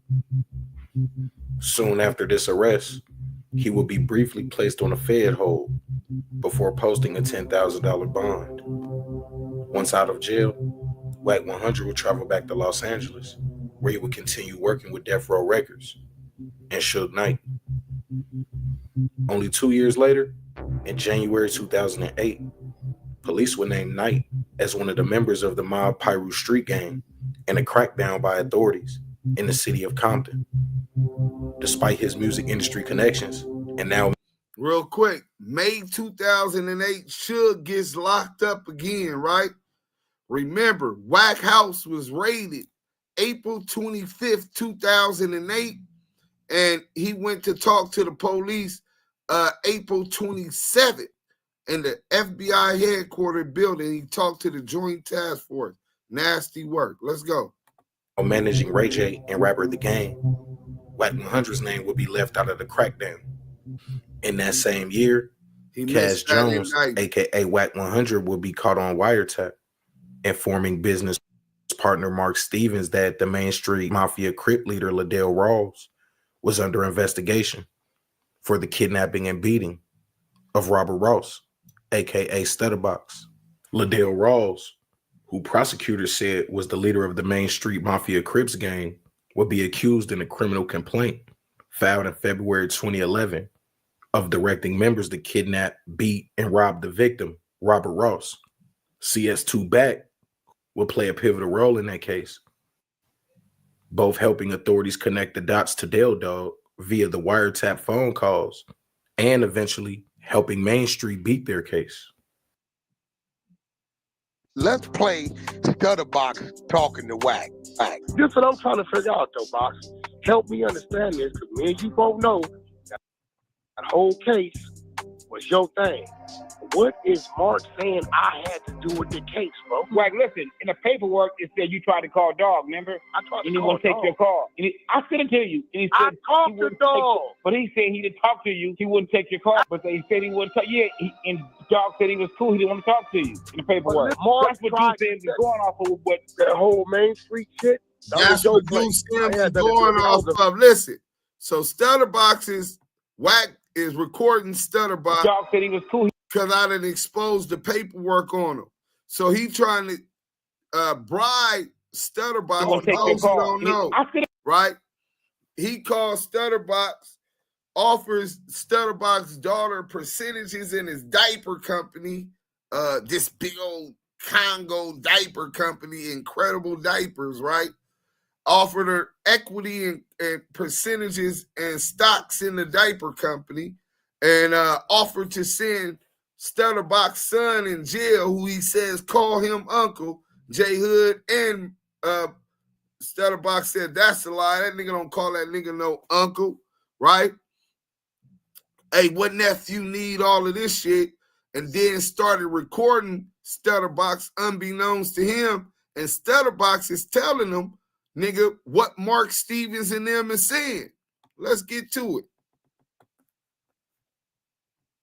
Mark saying I had to do with the case, bro. Wack, listen, in the paperwork, it said you tried to call Dog, remember? I tried to and he call won't take Dog. your call. And I sent it to you. And he said I talked to Dog. But he said he didn't talk to you. He wouldn't take your call. But they said he wouldn't take you. He said in the paperwork, that's what Deuce Sims is talking about, bro. And then he says, I talked to Dog. Oh, you did? Nah, in the paperwork, it said he didn't want to talk to you. Yeah, and Dog said he was cool. He didn't want to talk to you in the paperwork. That's what you said was going off of. That whole Main Street shit, that was your play. I had nothing to do with it. I was a victim. Only 1 month after the indictment of the Main Street Mafia Crips, on March 9th, 2011, Cash Jones, aka WACK100, would appear in Texas State Court to have his charges finally dismissed from that 2006 unlawful possession of a firearm case, where he was caught with multiple firearms. Did y'all catch that? Wack catches a case in 2005, right? Nigga is fighting this case for almost 6 years. And as soon as they finally picked the Main Street case from 2008 up and filed charges on these 7 Crips, WACK100's case in Texas is dismissed in the interest of justice. This some nasty work. Arms and ammunition. The stated reason for the dismissal was not lack of evidence or a violation of WACK100's rights, as he claims. But based on the paperwork, WACK100's gun case was dismissed in the interest of justice. 700 families served, 700 families putting down roots, making lifelong memories, forging new friendships.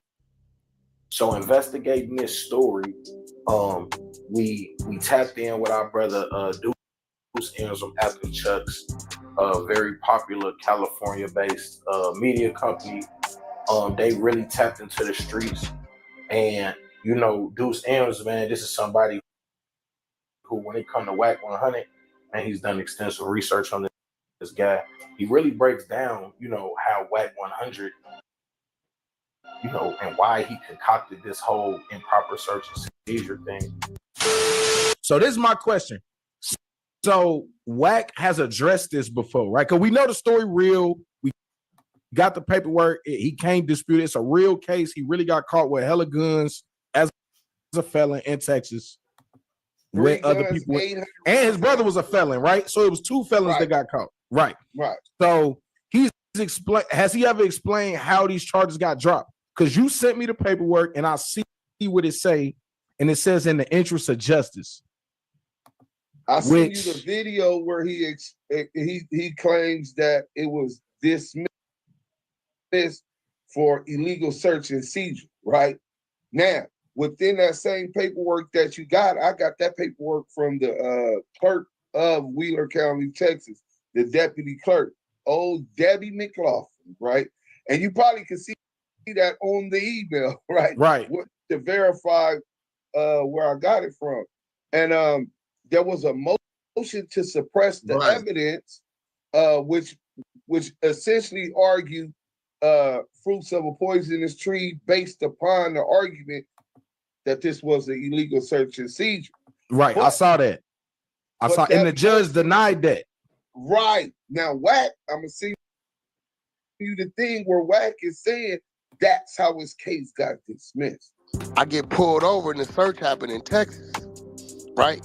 So immediately, that's why they had the Fed hold. They like, well, yeah, you know, he crossed the state lines, but you can't prove TV. You can't prove none of that. How you know I didn't pick it up in Texas if she found something? Wheeler County. There you go. Cass Jones, Wheeler County.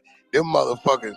Hey, bro, shout out to Texas for having audio and video on the front of their squad cars. Because if I'd have been in Cali Beach, I'd have been fucked. I'd have had to take it.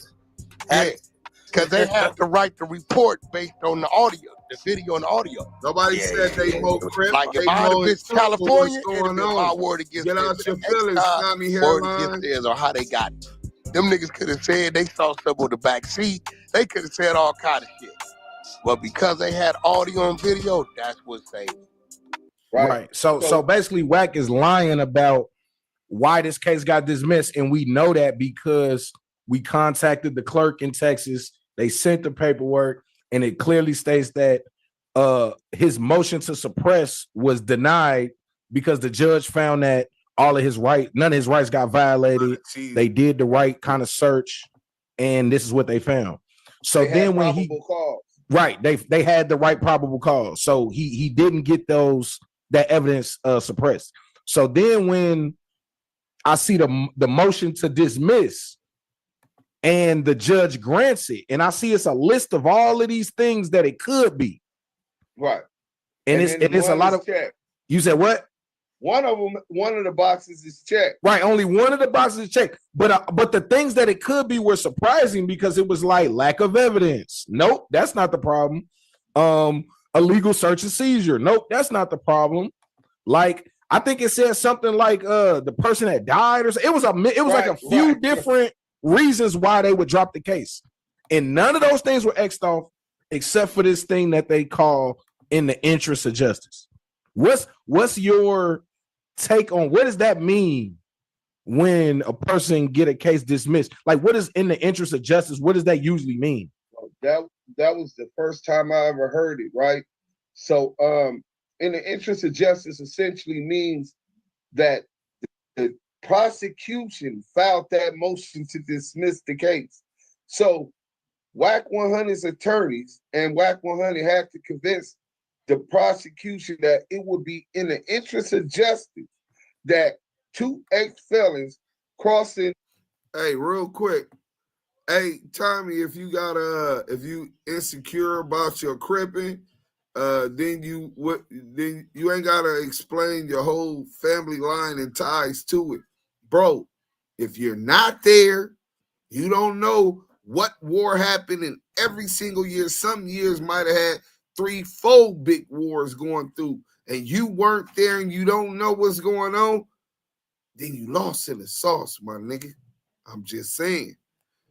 So take that how you want, but you explaining your family, you can't, your gangster and knowledge can't be validated by another nigga. Were you there? That's the experience we're talking about. It's a difference, King. Let's go.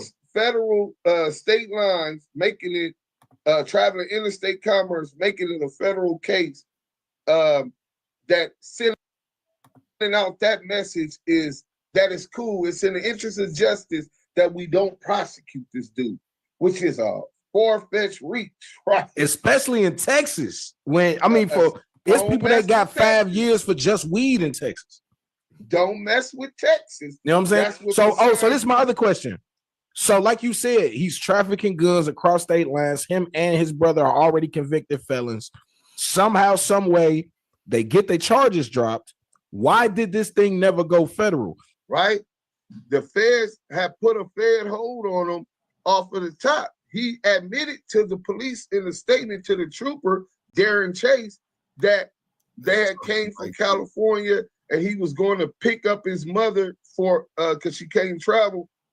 But the dude, once WACK100 says that he got a bail, his brother didn't get bail. They let him out first. He only had $180, but he had a black card. He says that a white man picked him up, him and his brother, but the bail bond was closed until a couple of days later. How did you? And then he said the airport was 50 miles away. He was transferred to Beaumont, a federal facility or some kind of holding facility in Beaumont. He was in jail for not just a night or overnight to the next day. He says 6-7 days later, he was still in jail on a hold, and that the feds came all the way to where he was at to tell him, hey, look, we don't want to pick up the case. Like, why would the feds come talk to you in person? Right, they just wouldn't pick it up. Or they would fax over information to the jail or to the district attorney in that city. Now, y'all can pick it up. We can't do it. Why did they have to come speak to you face to face and then you get a bail? You know what I'm saying? And then they don't pick it up. So this was the interesting thing I'm gonna put in there, and it's gonna come with the story. Like I said, we working on the story. Within 1 month, so in my research, and this is a little spoiler, man. So you know what I'm saying? Within the research, that Main Street Mafia case, where WACK100, we know by now, was caught on the wiretap. The indictment for that case was February 2011. That's when those guys got indicted. Now, they end up the case getting dropped in June, but they got indicted in February 2011. WACK100 got was going on before that. Huh? But the case, see, yeah, the case started in 08. So yeah, I know the case started in 08, and they was investigating it that whole time. Wack was caught on wiretap in 08, but they actually didn't file the charges to 2011.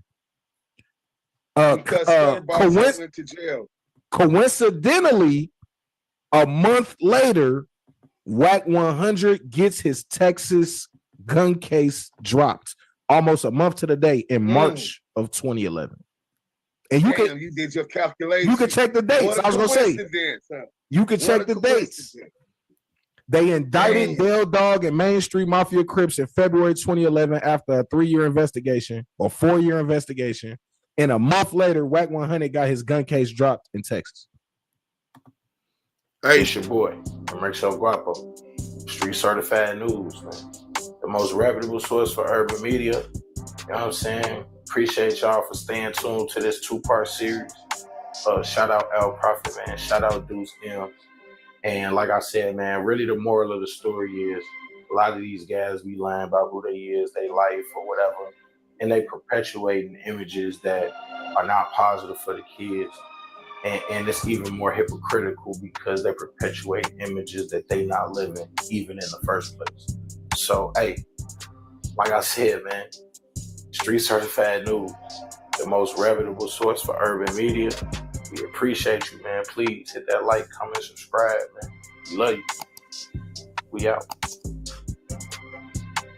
Hey, y'all see that? Almost at 50,000. Y'all go subscribe to my boy Street Certified News. 14 hours, 50,000 views. Shout out to the Rack. Shout out to Street Certified News. Another hit, another dope documentary exposing CS2. Back, hit that like button. Share y'all up in here with the real ones. You know what I'm saying? You know, it ain't too many of us left. You know what I'm saying? We as priceless as ancient artifacts. You know what I'm saying? So, you know, show a little bit of appreciations. You know, appreciations. Not just appreciation with a Z at the end, nigga. You know what I'm saying? Let's get into this chat. We so far behind. We definitely gonna get into some more. But oh yeah, it took a long time. Remember, Duke Sims was supposed to shut up. Big U was punking all LA out, even his own set. That what you think, B Bert? CS2 said, how do they know? Clarity. ICYB. All of LA is like 14, 15, 17 million people, bro. IMCYB. And they paid, and half of them be Puffy at Puffy Party. I forget it goes up on screen every time. Smoke 30%. LA gangster rappers be getting their backs blown out on the low.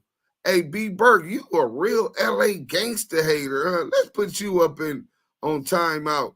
I see that you kind of you a real hater, huh? We gonna go ahead and put you in timeout. Go down there and subscribe to the Suwoop Tube, my nigga. You know what I'm saying? Let's do that real quick. Young Ron said, a.k.a. Baby Dig, say CS2 said, how do they know he didn't pick the gun up there if he said that it would have been in the paperwork that he said he made a stop in Texas, but he didn't? Right? Yeah, he didn't ever tell the police that. He told them he came from California. In the interest of justice really means CS2 gave the feds a bigger case. Yeah, I only spoke on open internet shit. Much respect. All right, salute, King. Salute to Deucey I. Peace to the chat. It's great to see melanated podcasters come together on one accord to bring forth the truth to the people. Fact, CS2 was never described as a... Bro, I'm glad you reminded me because somebody had just said that, right? CS2 was never described as a low-level drug dealer. That's Wack deflecting again. I'm finna bring that paperwork up and play after I play this Farrakhan thing, because y'all listen to that dude so much, he done spent y'all. CS2 was never described as that. CI2, confidential informant 2, two different cooperatives, bro. You know what I'm saying? Salute Spirit Wonder. Wack is a master at deflecting and changing the conversation. Yeah, Scanlon's been challenged $10,000. He challenged Wack to $10,000 to show him where it says CS2 back was a low-level drug dealer from Main Street Crep. Y'all bit. Deuce, it is how we do, family. OG Monk, what up? You know what I'm saying? Damn, I just watched part 2. CS2 is a wild rat. Hey, bro, he been working a long time, bro. Album 22 said the show going broke after he did the FBI a favor. Yeah, by slandering Big U and allowing CS2 back to slander Big U for whatever money they paid him and whatever deal they gave him. Oh, I know where it's at. Boom. Let's see if it allows me to go to the thing. I want y'all to hear Louis Farrakhan, man, because earlier they was talking, can't we all just get along? Fuck no. All kin folks ain't kin folks. Oh shit, they gonna make me do this. The same shape, right? All right, now they let me go. All right, let's go. Unity party with punks. This ain't no unity party with people who don't want the true liberation of black people. This ain't no unity party with betrayers and snitchers and hypocrites and weak-minded, weak-blooded, spineless people. This ain't that kind of party. So you take your raggedy ass on home. But those who want liberation,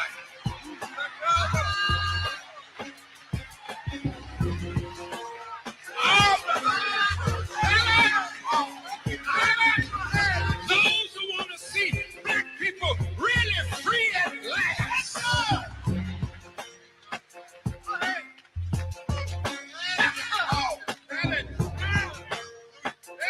You walk away from these punctified Negroes unless you unite the. Salute. Let's watch that one more time, because I don't think y'all got that. Let's go back to it. We all not gonna be together. This ain't no damn unity party with punks. This ain't no unity party with people who don't want the true liberation of black people. This ain't no unity party with betrayers and snitchers and hypocrites and weak-minded, weak-blooded, spineless people. This ain't that kind of party. So you take your raggedy ass on home. But those who want liberation,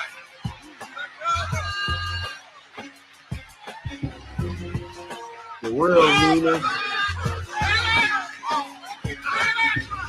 those who want to see black people really free at last.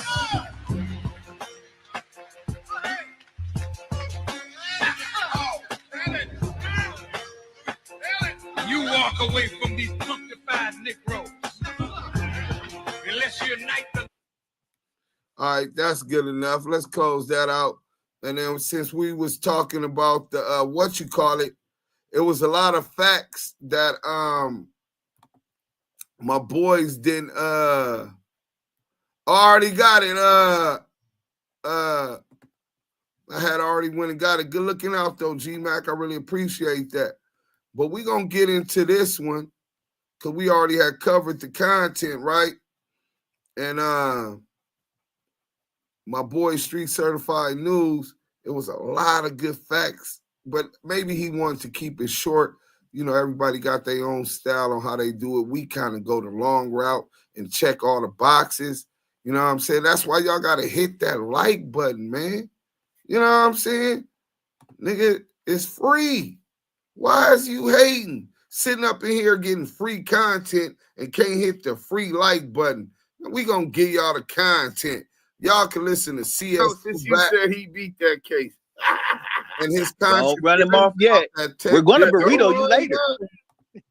We go fast forward it because we don't You heard me, Deuce? Yeah. After you're done packing them out, you can go ahead and treat yourself like a burrito and roll yourself out. All right, let's get into this. Prove that I drove this motherfucking gun from here to there. You don't know who drove the motherfucking gun. Definitely can't prove no transportation of the gun. Yeah, I fought that. Unless. Wait, let's see. Start that back over. Prove that I drove this motherfucking gun from here to there. Yeah, you don't know who drove the motherfucking gun. Definitely can't prove no transportation of the gun. Yeah, I fought that. Unless he was actually in the car and he could whatever. But that's the part side of a beast out of fault. You had to fight it that way because that's a lot of time, bro. They can charge that nigga with every shit. Got that shit trafficking firearms, all kind of shit. That's just a gang of time on that traffic. Yeah, I would have fought that. Beast, you know, I had that. They tried to, my case. Yeah, that illegal search and seizure. Yeah, because you got to remember the rental car come from Cali, right? Yep. I get pulled over and the search happened in Texas, right? So immediately, that's why they had the Fed hold. They like, well, yeah, you know, he crossed the state lines, but because they crossed the state line, which is called traveling interstate commerce, that gives the feds jurisdiction over this gun case. Well, it's 3 guns and 800 rounds of ammunition, bullets. So he caught a Fed case in Texas, and the feds put a hold on him, bro. The feds came into WACK100's life in 2005, 6. Nasty work. But he was on a federal hold in Texas. You can't prove none of that. How you know I didn't pick it up in Texas? 2006. Couldn't prove it. I had to fight that end of it too. Ain't Do you know no how way. much they got to pay for the lawyer to do 2 trials? Who? He got charges, but they were dismissed. He don't got 378,000, right? I'm telling you what, I fought that shit. Pull that shit up. That shit up. I know niggas pull that Don't shit have up. proper jurisdiction. What That fuck was is that county? violated then. Where Mickey at? Capping. What's the name of that damn county? I know she pulled my shit. That'd be the Scandalous worst, ass bitch. second worst Act like she my friend. Was gonna expose me if she found something. Wheeler County. Wheeler County. There you go. Cass Jones, Wheeler County. Them motherfuckers. Hey, bro, shout out to Texas for having audio and video on the front of their squad cars. Because if I'd have been in Cali Beach, I'd have been fucked. Oh, yeah. And just so y'all know, we'll be revealing the video, the police camera video to WACK100 being arrested in Wheeler, Texas. Oh, this gonna be good. It's on its way. Fuck, I'd have had to take it. Yeah, because they have to write the report based on the audio, the video and the audio. Yeah. Like if I'd have been California, it'd have been my word against theirs, but the ex-con word against theirs or how they got it. Them niggas could have said they saw something on the back seat. They could have said all kind of shit. But because they had audio and video, that's what saved it. How you get to it. You know what I'm saying? That's all it was. They called the drug. I guess you can only be on the side of the road like 18 minutes or some shit before they violate your rights. They called the drug dogs out there. Motherfucker running around the car. This motherfucker running around the car wagging his tail, no hits. Remember, he got on here and lied and said that the dog was running around the car and got no hits. Remember that key bit of information as he misleads the deaf, dumb, and blind on the 100 side, 100 EBT. Let's go.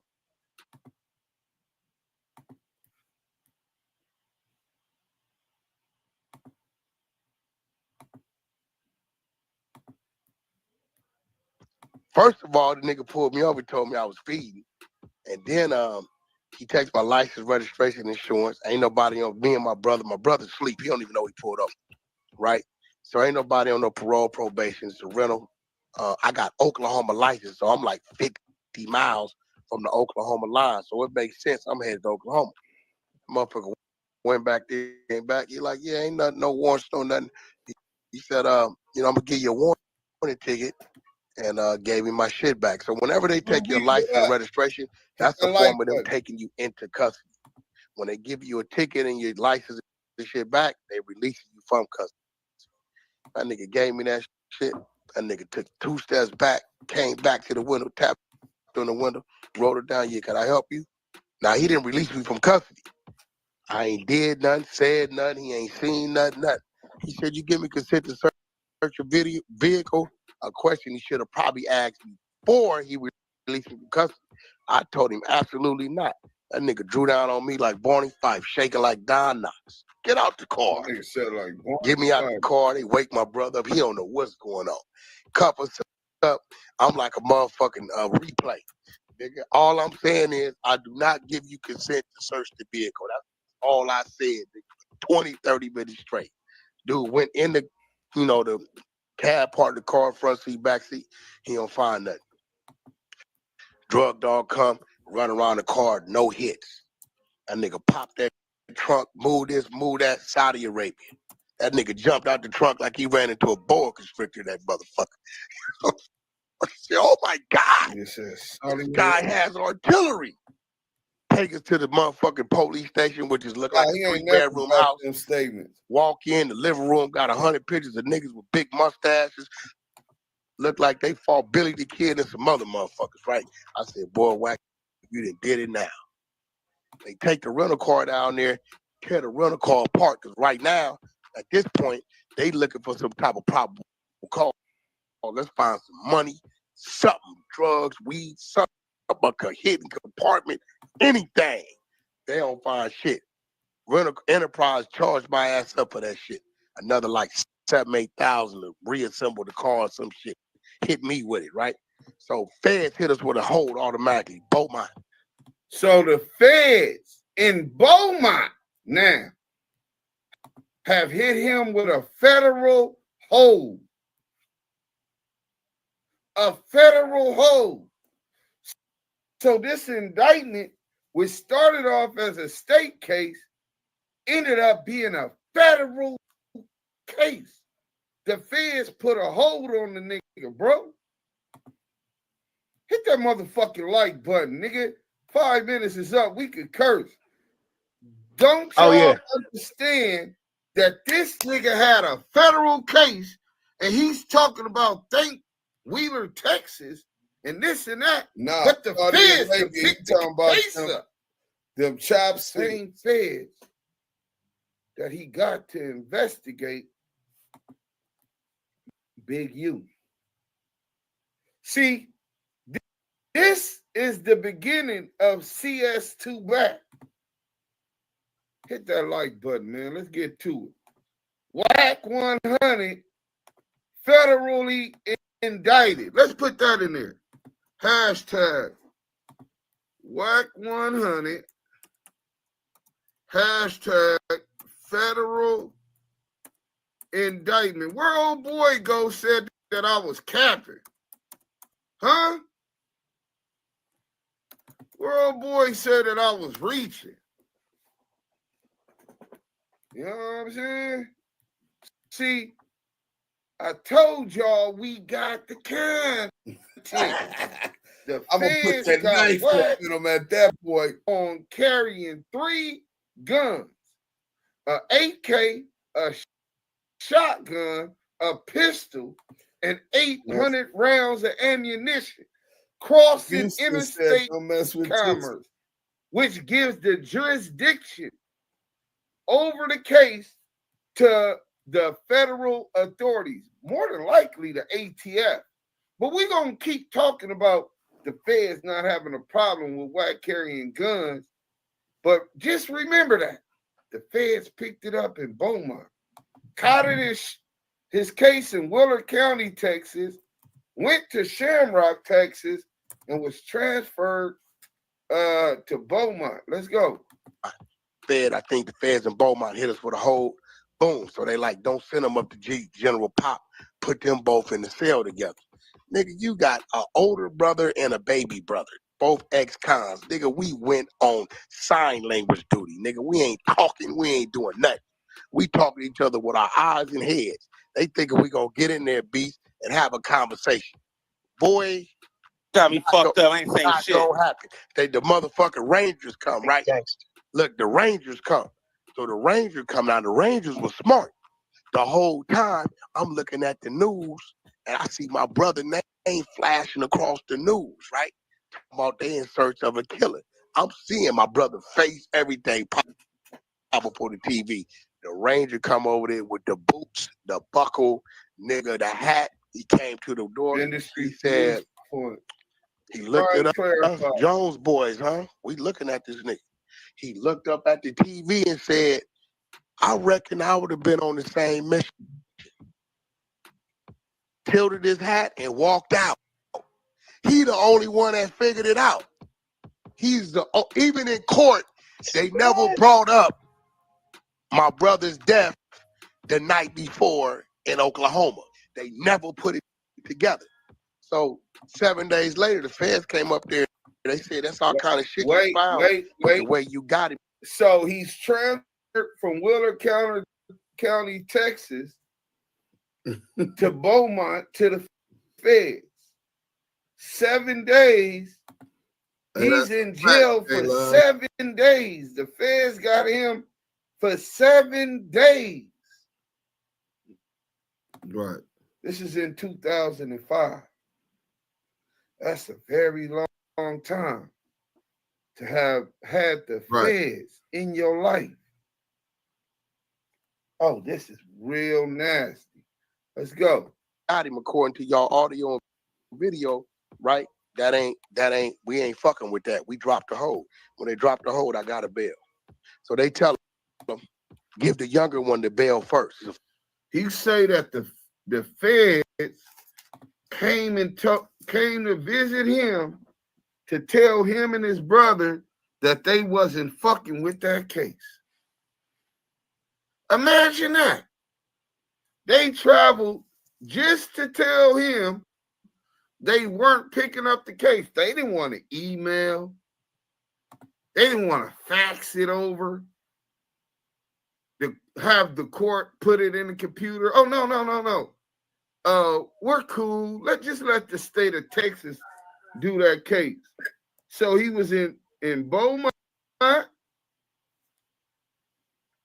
fed hold 7 days.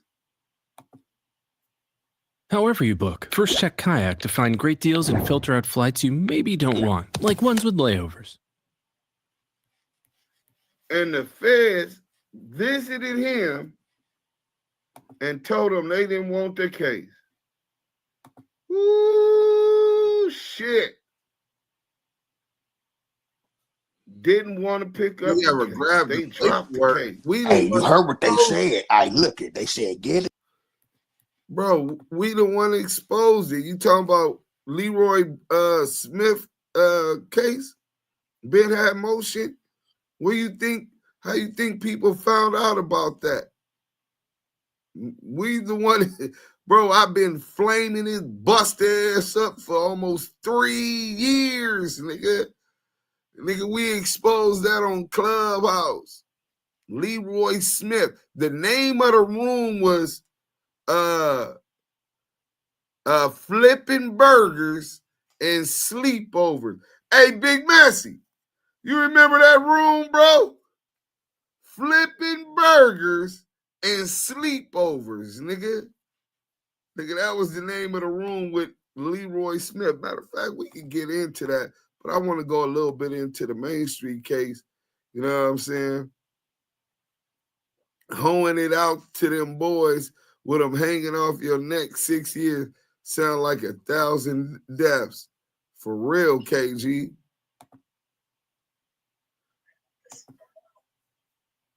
Let's get to this, back to this content. But listen to this nasty work. Get a youngster one, get a younger brother bail.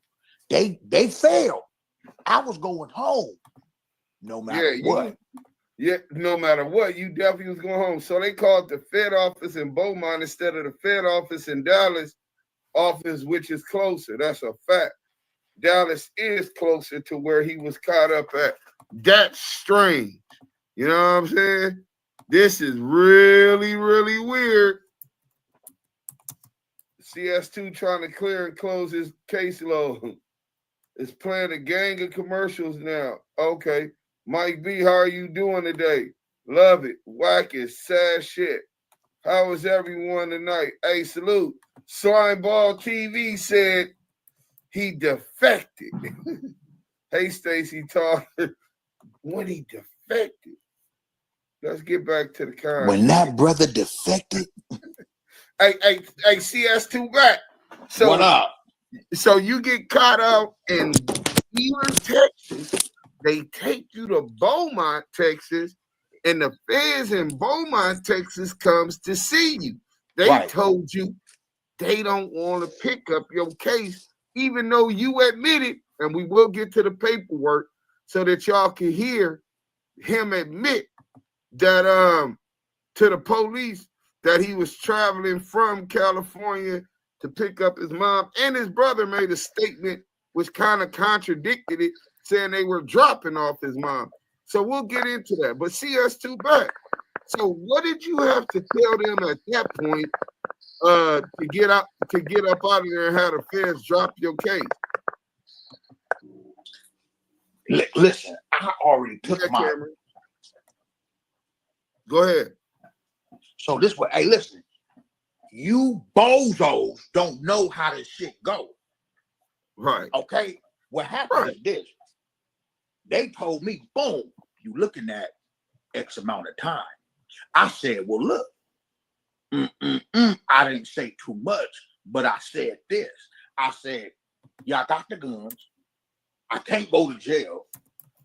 I do what I gotta do to do what I gotta do. Well, bam. Boss Talk say that there's a 9-hour drive from Beaumont to Wheeler, Texas. Why wouldn't the feds from Dallas come visit you? Did you have friends already connected at Beaumont at the federal office, or was that Reggie Wright that had the plugs with them? Well, see, what happened is because Reggie's an ex-cop, and Reggie, he already had the feds in his pocket from the Biggie Smalls and the Tupac investigation. So what happened was Darren Dupree, boom, he get Darren to pull me. I go all the way to Beaumont. Boom, boom, boom. I'm closer to home to work my deal. You know how I feel? Bam. So when I get to Beaumont, this is oh shit! But I don't put it past it. Oh yeah. Oh my God, man, that nigga Darren Dupree. Yeah, man, it's nasty work. But let's get back to more lives from CS2 back. This is the birth of CS2 back. It's a Friday. I don't know why they did that. Give me a bell first. I bail out. I said, so you know, what about my brother? He said, oh, his bail will be here in about an hour. He said, but the bondsman will be closed. I said, oh, okay. I waited an hour. At this time, they transported us to Shamrock, Texas. Population 1,823. Wait. So you done went from Wheeler County, Texas, to the feds in Beaumont, Texas. You say you there 7 days, and on the 7th day, they give you a bail, but they transfer you to Shamrock, Texas. This shit sounding weird as hell. How did you get from there? Well, we'll let him tell us. This shit is weird. Right. So I'm like, come back to the one. I said, yo, is the bail? Yeah, the bail's up for Robert Jones. This is the bail. I said, I want to place bail. They said the bail bond is closed. You got to wait till Monday. I had him that motherfucking black card. I said, put it on there. Rolling. Y'all let the wrong one out. He the broke one, not me. Let the wrong one out. Got him. Yeah, he the broke one. So, nigga, we walking down the street. I bullshit you not. It's about 5:36. Nigga, we are walking down a road, nigga, trying to get to Amarillo. Amarillo about 50, 60 miles or some shit. We walking down the road. White boy pull up in an old pickup truck. This nigga said, then they release him. He get bail. He walking down the road. We walking down the road, and an old white man picked us up. He said, where y'all headed? I said, I'm trying to get to Amarillo to the airport. He said, our airport closed at 5 o'clock. I reckon you're going to have to wait till the morning. I said, that's cool. Can you give me a ride? I went in my motherfucking pocket. I think I had about $187 shit, loose change. He said, yeah, that'll work, nigga. Me, my brother, and the white boy with the cowboy hat in the cab for the pickup on our way to Amarillo. And checked into it. Now, I ain't realizing my older brother, he ain't ever been on the plane. You know, this nigga beast, you know, this nigga, all he do is, you know what he do, go to jail, back to the street, say that's his shit. Back and forth, right? in and out. Next morning, he like, yo, let's just get a rental car. I said, nigga, you got to be fucked up. I got our brother's body held up at the motherfucking mortuary because we gone. We got to get back. It's a 2-hour flight, some punk shit. This nigga go to shaking and trembling. We get on the plane. This nigga done had about 7 drinks. Nigga, you okay? He like, nigga, I ain't never been on no motherfucking He tripping, huh? Tripping hard as motherfucker, bro, yeah. So, long story short, I had to call a bail bondsman every Thursday or something. And every Thursday I had to call the bail bondsman, right? So my brother, Beast, you know what my brother do while we fighting the case? What you think he did? Called another motherfucking dope case. He goes on the run. He go on the run. No, he don't run. Now, inside scoop is his brother, who was with him in Texas when they caught this case, is out on bail. While he's out on bail, him and Wack, he called Wack over to his house to talk about this case. While they talk about this case, he got some powder and some things in the kitchen and on the table. Some work, allegedly, right? Well, he was caught with some work and took a deal, so I'm not even gonna say allegedly. He told one of his homeboys, this is Wack brother, and if we need to, I will bring his homeboy up here to tell y'all the whole story as Wack brother told it to him. And the next day or the day after that, when him and Wack talked about the case, them people come and raided his brother's house and they catch him on the cocaine. It was looking like the rat snitched his brother out and sent his brother to do a bid about 3.5 years, right? The craziest part is, while his brother do the bid for that dope, Wack is still on the streets fighting the gun cases. Y'all really believe it took prison bid of 3.5 years and more to finish a gun case? When this nigga done caught a whole new case, go to YouTube, went to court, bro. got sentenced, caught the chain, went to the pen, finished his 3.5 year sentence, and the gun cases in Texas still haven't been resolved. You know what that sound like to me? Kind of like the boy Dale, what's his name? Dale Morrison, who will not be sentenced until he finished testifying against Big U. The case he got in Ohio, where he's the top of the RICO, read the indictment with Big U. He will not be sentenced until mute up, bro. The conclusion of the Big U case, second time, where he looks to get time credits and a downward departure. So until he testifies and or helps lead to a conviction of Big U and anybody else on that case he ratting on, that case is just in a limbo. And that's what it sounds like with this one. Let's go. Oh, we got the super chat. Jakara Moore, $2. Was the gun case before the Stutterbox case? Yes, sir.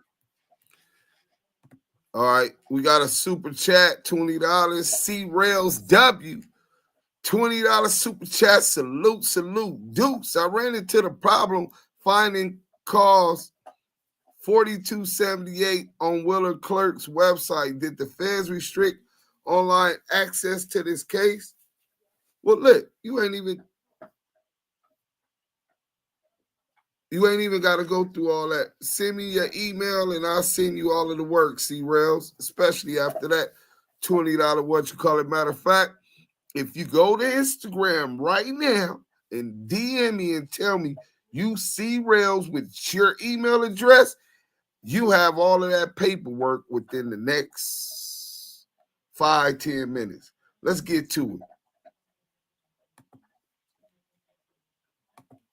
it. It was right after this that WACK100 was placed as a neighbor to Stutterbox, who was also going by the name of Amir Muhammad and a suspect in the Biggie Smalls murder investigation. Let's get to the content, man. Run. He just catch a dope case. Oh, he got go another back case to the real quick, huh? penitentiary, right? Oh. So the bondsman said the best thing you could have did was notify. So I called the bond, said, yo, my brother is incarcerated. Boom, boom, boom, boom, boom, boom. He's like, all right, we're going to contact the courts and see how they want to handle it, right? So the courts was like, well, long as Cash Jones shows up, he can stand in the presence of with his attorney, right? Wait. This nigga said the court said that as long as Cash Jones shows up for court on Beast Meat. Hold on, he can stand in as attorney for his brother Robert, Bob Jones. You can't make this. Hey, real quick. Hey, thanks for the super sticker, 199 super sticker from Alex Rand. Salute, man. Appreciate everything that's donated to the Damu Kiwe conversation is appreciated and help us keep going. You know what I'm saying? Keep expanding. I got the Al Prophet interview tomorrow. Salute to a legend, a journalistic legend, Al Prophet. That's my lane, so stop comparing me to these lames. Shut up! WACK100 narrates the Main Street case, orchestrates Greg Caden with Mark Stevens. So he said, Mark told us something different. Now, in this case, he bails him out, finds the white guy, goes, picks up his mom, his brother catches a case, and now he's filling in as attorney for Bobby Jones. This shit is brazy, nigga. Years later. Years. Let me see. Let me Google that real quick. Maybe Texas is different from the rest of the states. You know they are the Lone Star State. Can a citizen in Texas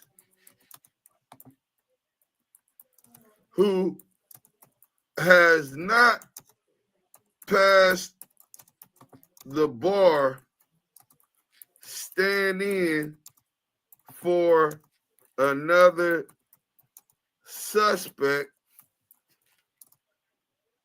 as attorney? Let's see what they say. Enrolling as frequently asked questions.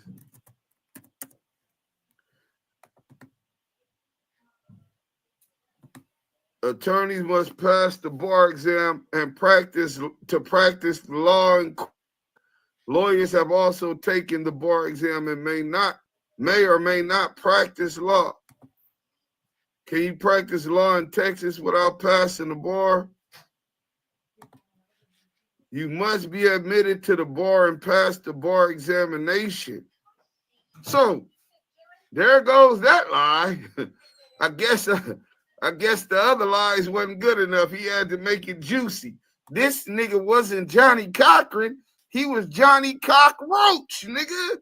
This nigga lying like a motherfucker. Talk about he represented his brother Bobby Jr. in court and they allowed him. They allowing a lot in Texas. 800 rounds of ammunition, a chopstick, a gauge, a pistol, allowing niggas who ain't passed the bar. Oh, this is nasty work.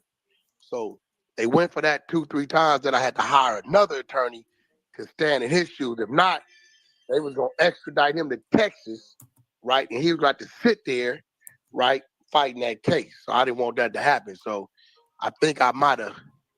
He came home. It was crazy. He paroled. He did like 3.5, paroled. So I called the bondsman. I said, yo, he out. What do you need to do? He like, listen, he's not on our radar no more. It's been on your shoulders. You know, whatever happens, if it goes to trial, then he'll have to show up. He never had to show up. We beat the motherfucker. Illegal beat the motherfucker. He's good to go, huh? Yeah, illegal search and seizure, y'all. And let me tell you what else happened. why it's good to bond out. One of the arresting officers, probably about 4.5 years into fighting it, the nigga got caught sending dick pictures into the high school girl. Oh shit. Yeah. Now I got nothing to do with the case, but guess what? Fuck his credibility. Killed all his credibility. All of it. Crazy. So they couldn't put him on the stand no more. Even if he was gonna get up there and lie, it was over with. Couldn't do it. This why it's good to bail out and string that shit out. You never know what. Show us some proof of this police officer. Was it Darren Chase or was it the state trooper? Well, we'll get to that in a minute. We want to have proof of that. In fact, we're going to look it up in a minute. Let's go. What's going to happen? One of them officers get caught doing some foul shit. Everybody, you know how it is in the pill. We hear our arrested officer got caught doing something. Everybody coming back on the pill. Everybody in the motherfucking law library. And you ain't lying, nigga. I'm 22 requesting straight to the CC2, nigga. I need to get in there ASAP. Yeah, I'm getting out. Everybody's I'm getting out. I'm getting out. Well, you know, the motherfucker found all kind of hidden purpose. Now they gonna question every police report he didn't wrote. Everybody here. The old white man was Greg K. Doing it once.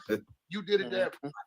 Yeah, everybody good, nigga. Nigga on that phone, nigga, trying to get that lawyer quick. But when you bail out, you gotta go into bitch mode. Find your auntie to go to church, go help her out 3 days out the week at the church. You gotta get low. Don't get out here, nigga, and act like you free, nigga, because you ain't. Nowadays, they got love.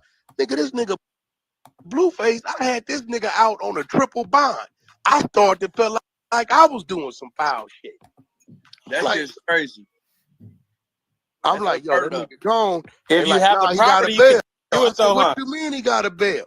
They said, Wack, he got a bail. I said, the nigga got on bond. Wack, booyah, second case. Nigga catch another one. Gun case or some shit on the Super Bowl when it was in LA a year or two ago. Bam, another one. I said, oh shit, you done fucked, you tore up everything. Nigga, you out on double. They gave the nigga another bail. And it used to be like that. You catch something, then get bail on bail. They rebate your shit, bring you back in, snatch your bail off you, all that shit. Sentence. Yeah. Hey, that's another line. Thank y'all for checking that out for us. Look at the chat in here doing it. Cali born boot raised. It says Wheeler to Amarillo is 100 miles. He said it was 50, which was already a long way. So Wheeler to Amarillo, Texas is 100 miles. And he was walking and lucked upon a old white man. He swear to God. He told us he don't even believe in God. This nigga here. Let's go, man. What you was out on peace just and wasn't it what 2 years, Unc, for catching another case on bail? What it carry 2? Huh? What was it, like an extra 2 if you was on a bail on bail case? Yeah. They was gonna get you. Nigga, they ain't playing no like an extra 2 or little something. niggas got love these days. They wasn't doing that shit for us back then. Your ass was out on bail and you caught a case. Nigga. You get sentenced with an extra 2 years. Young Joe. Yeah, that's good information because niggas was sleep to that Fed shit on that boy. That boy, what's this, 2023? Yeah. That nigga might be out 2055. He's gonna be old as fuck getting out. He fucked up.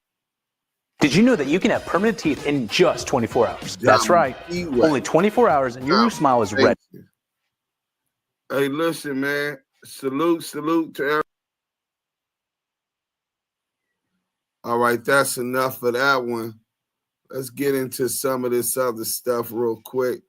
Hey, hit that like on y'all way in. We got $199. Alex Rand with the super sticker, $199. Salute to you. Hey, look, check your email for the brother. I sent that Texas paperwork to you, to your email, bro. Let me know, DM me, and let me know that you got it. Or you could just tell me here that you got it. I want to make sure you got that.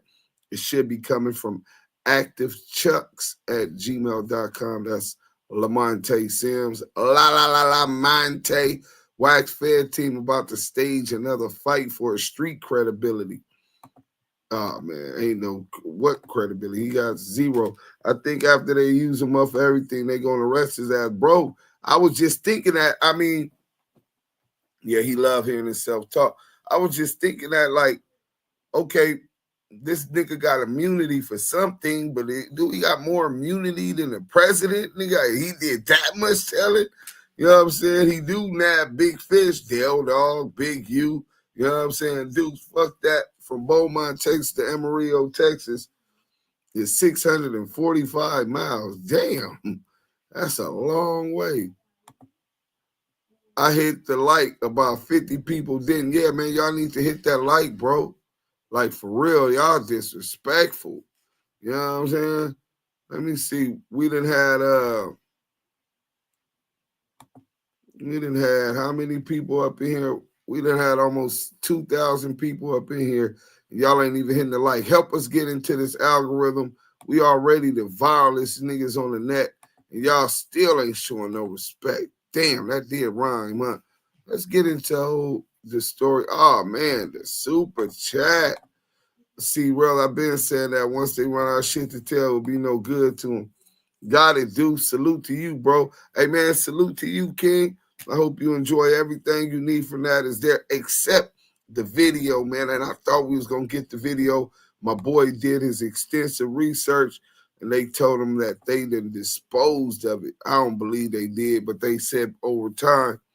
I got in end of 23 after 17 years, got an injury over in the sandbox. ETS was coming up, and now I know I should have med board, but oh well. You know what I'm saying? But hey, yo, salute for the $10 super chats, Krells or C-Rails W, man. I really appreciate that. You know what I'm saying? Let's get into this. Look, they on him. No love for the Peter supporters. Hey, man, I'm with you, bro. He's gone. You know what I'm saying? All right, let's get to this real quick. And then we can get into some other content.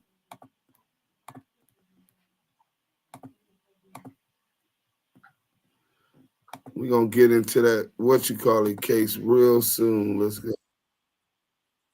That's 280, but also right to Wack's face on the recorded phone call. In part 2 of this video, let's take a look at the actual paperwork from the case, which exposes WACK100 as a confidential source in the Main Street Mafia Crips case. We're going to get into the paperwork. The paperwork is a transcript of a wiretap. And once I get into this paperwork, you're going to understand that WACK was one of the names that the feds used for confidential source number 2. So WACK also says CS2.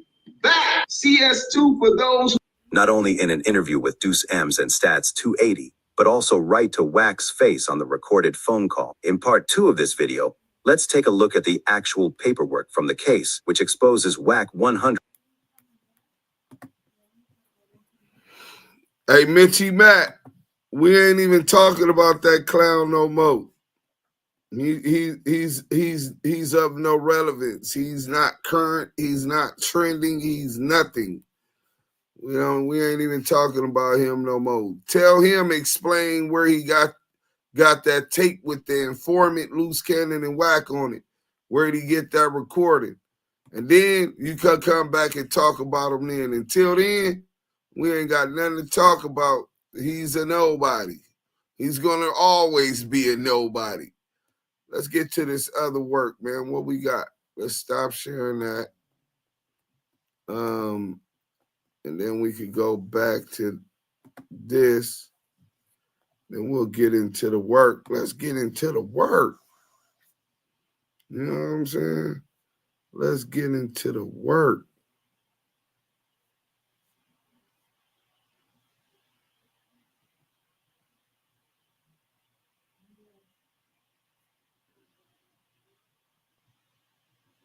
Oh, here go that whole call with Robert Ross.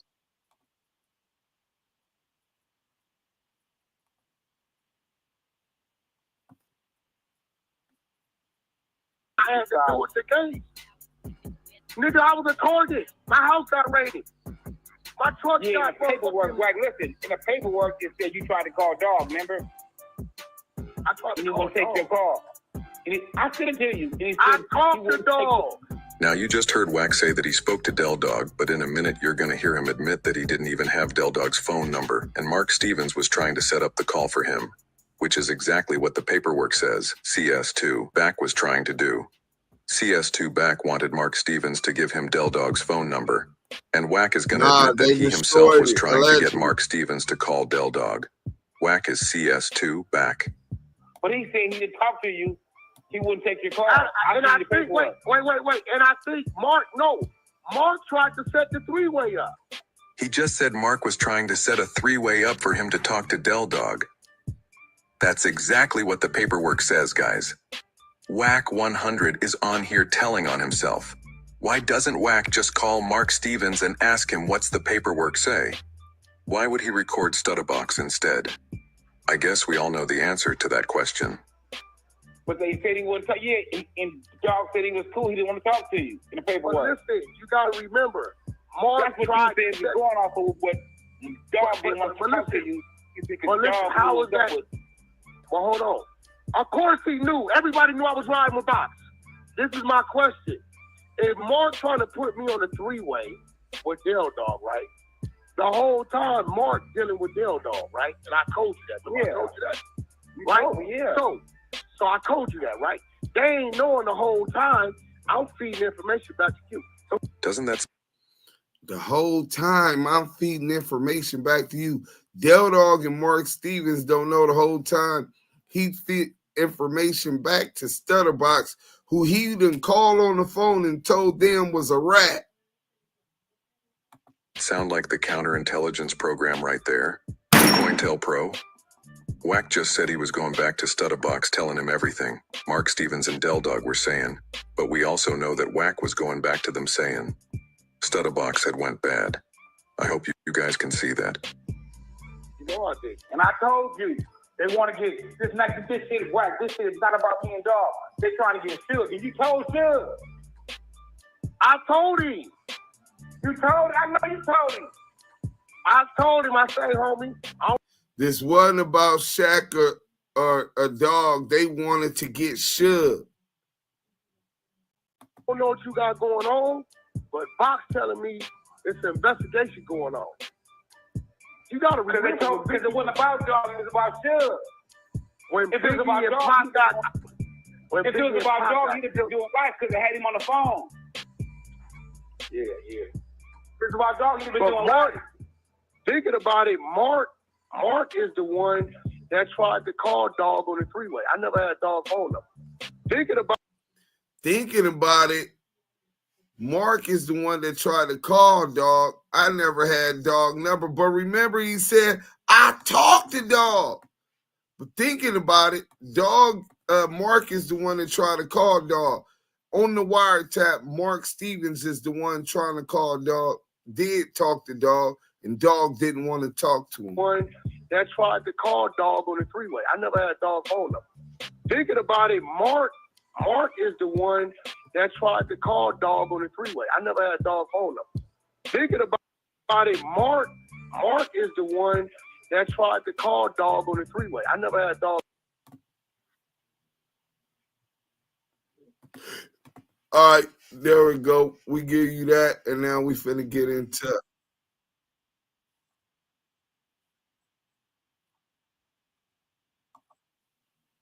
we're gonna get into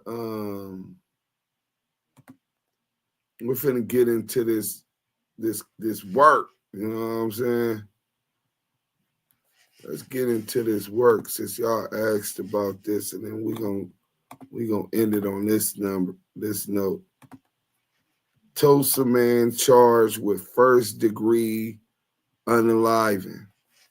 Can y'all see this, or y'all can't see it yet? Y'all can't see this? A double killing suspect was arrested by Tulsa police Wednesday afternoon at a motel. Leroy J. Smith, 35, was charged April 19th with first-degree murder for the April 15 slayings of Zachary Sean Jones, owner of This and That Hardware, and store clerk Eddie Ray Phoenix. A tip led police to a South Tulsa motel room. Spokesman Sergeant Kim Presley said Smith walked out of the room, jumped the fence, and tried to run, but was caught by two detectives, Captain Tracy Crocker and Sergeant Mike Huff.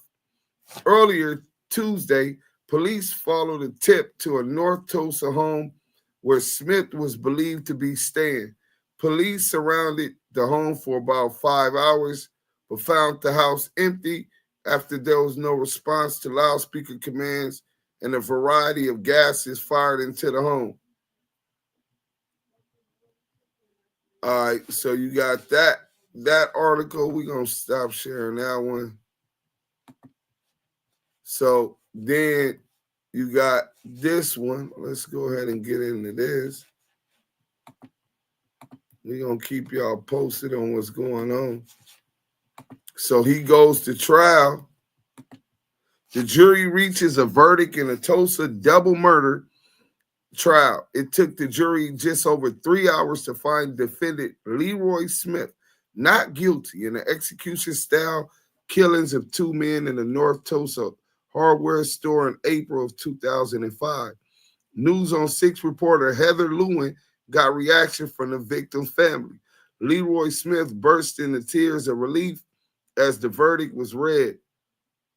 He had been held in the Tulsa County Jail since his arrest almost 2 years after the fatal shootings of Zach Jones and Eddie Phoenix. Outside the courtroom, Smith's family celebrated the not guilty verdict. "Thank you, Jesus," said one family member. The loved ones of the two victims were overcome with shock and grief.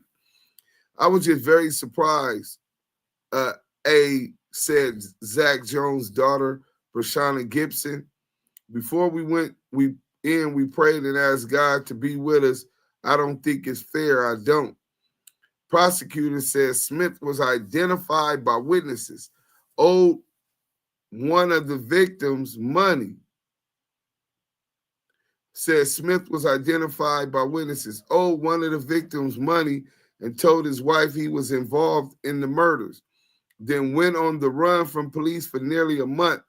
But defense attorney said no physical evidence tied Smith to the scene, no DNA, no fingerprints, no gun. So this was what was unique about this case, right? The judge had ruled that Leroy Smith's wife could testify against him, even though they was married, because he told her that he was involved with the murders, right? But they still didn't have no evidence tying them to the scene, no DNA, no fingerprints, no gun. They said prosecution witnesses weren't credible. The facts never changed. The credibility of all their witnesses, not all, but the majority of their witnesses were in question. There was absolutely nothing linking them to this crime other than some wishful thinking, says Smith's attorney, Keith Bergman. "I've got every bit of evidence in this case that was available to me, and we certainly were going to have to live with the justice system we've got," Assistant District Attorney Steve Kunzweiler said. The jury decided in Smith's favor. His family had no comment on the verdict. Smith was facing the possibility of the death penalty if found guilty. So that's CS2 back, and he got no get back. We finna get into the clippings. I know a lot of y'all don't know. We do got content on all major platforms, Spotify. We gotta move a lot of this stuff from YouTube onto the Spotify podcasts and Apple Podcasts and stuff. Sound like he doing the telling Dale it's a pattern of behavior. Yeah, the old white man was the FBI agent, right? That's exactly what that was. He took that ride with him. So Wack been a rat all his life. Damn, yeah, it's been a long time. Damn, they going crazy in the chat. Let's get to this real quick. See if we can hear this. This is on Active Chuck Presents Damu and Kiwe Conversations. Due Sims exposes WACK100 never retaliated for his brother Zach Jones' murder. So I'm calling him a bitch, a buster, a mark. That ain't you, bro. Don't do that. Yeah. Rim gang, that's me. That ain't you know that ain't you, my nigga. Don't Hold on. Let me turn that one off.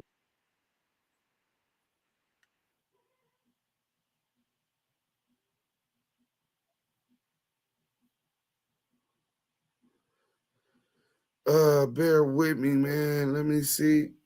It's Lamonte Ducem.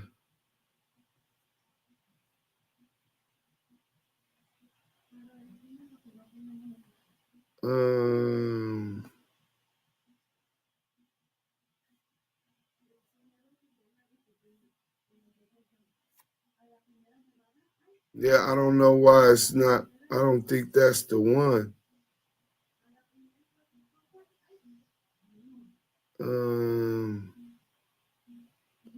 Maybe I got it on YouTube. Let me go on YouTube real quick. Hit that like button, man. Y'all just watching and shit. You know what I'm saying? Hey, man, I appreciate it if you do that, man. We finna. Matter of fact, I'll play some other content until while I go find this for y'all. You know what I'm saying? We can get into this real quick.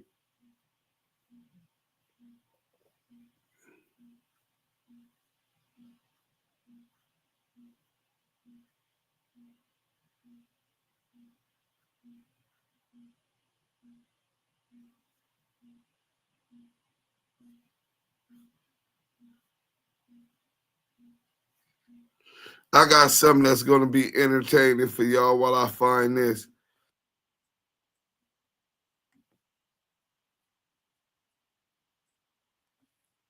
Hit that like button. Let's go.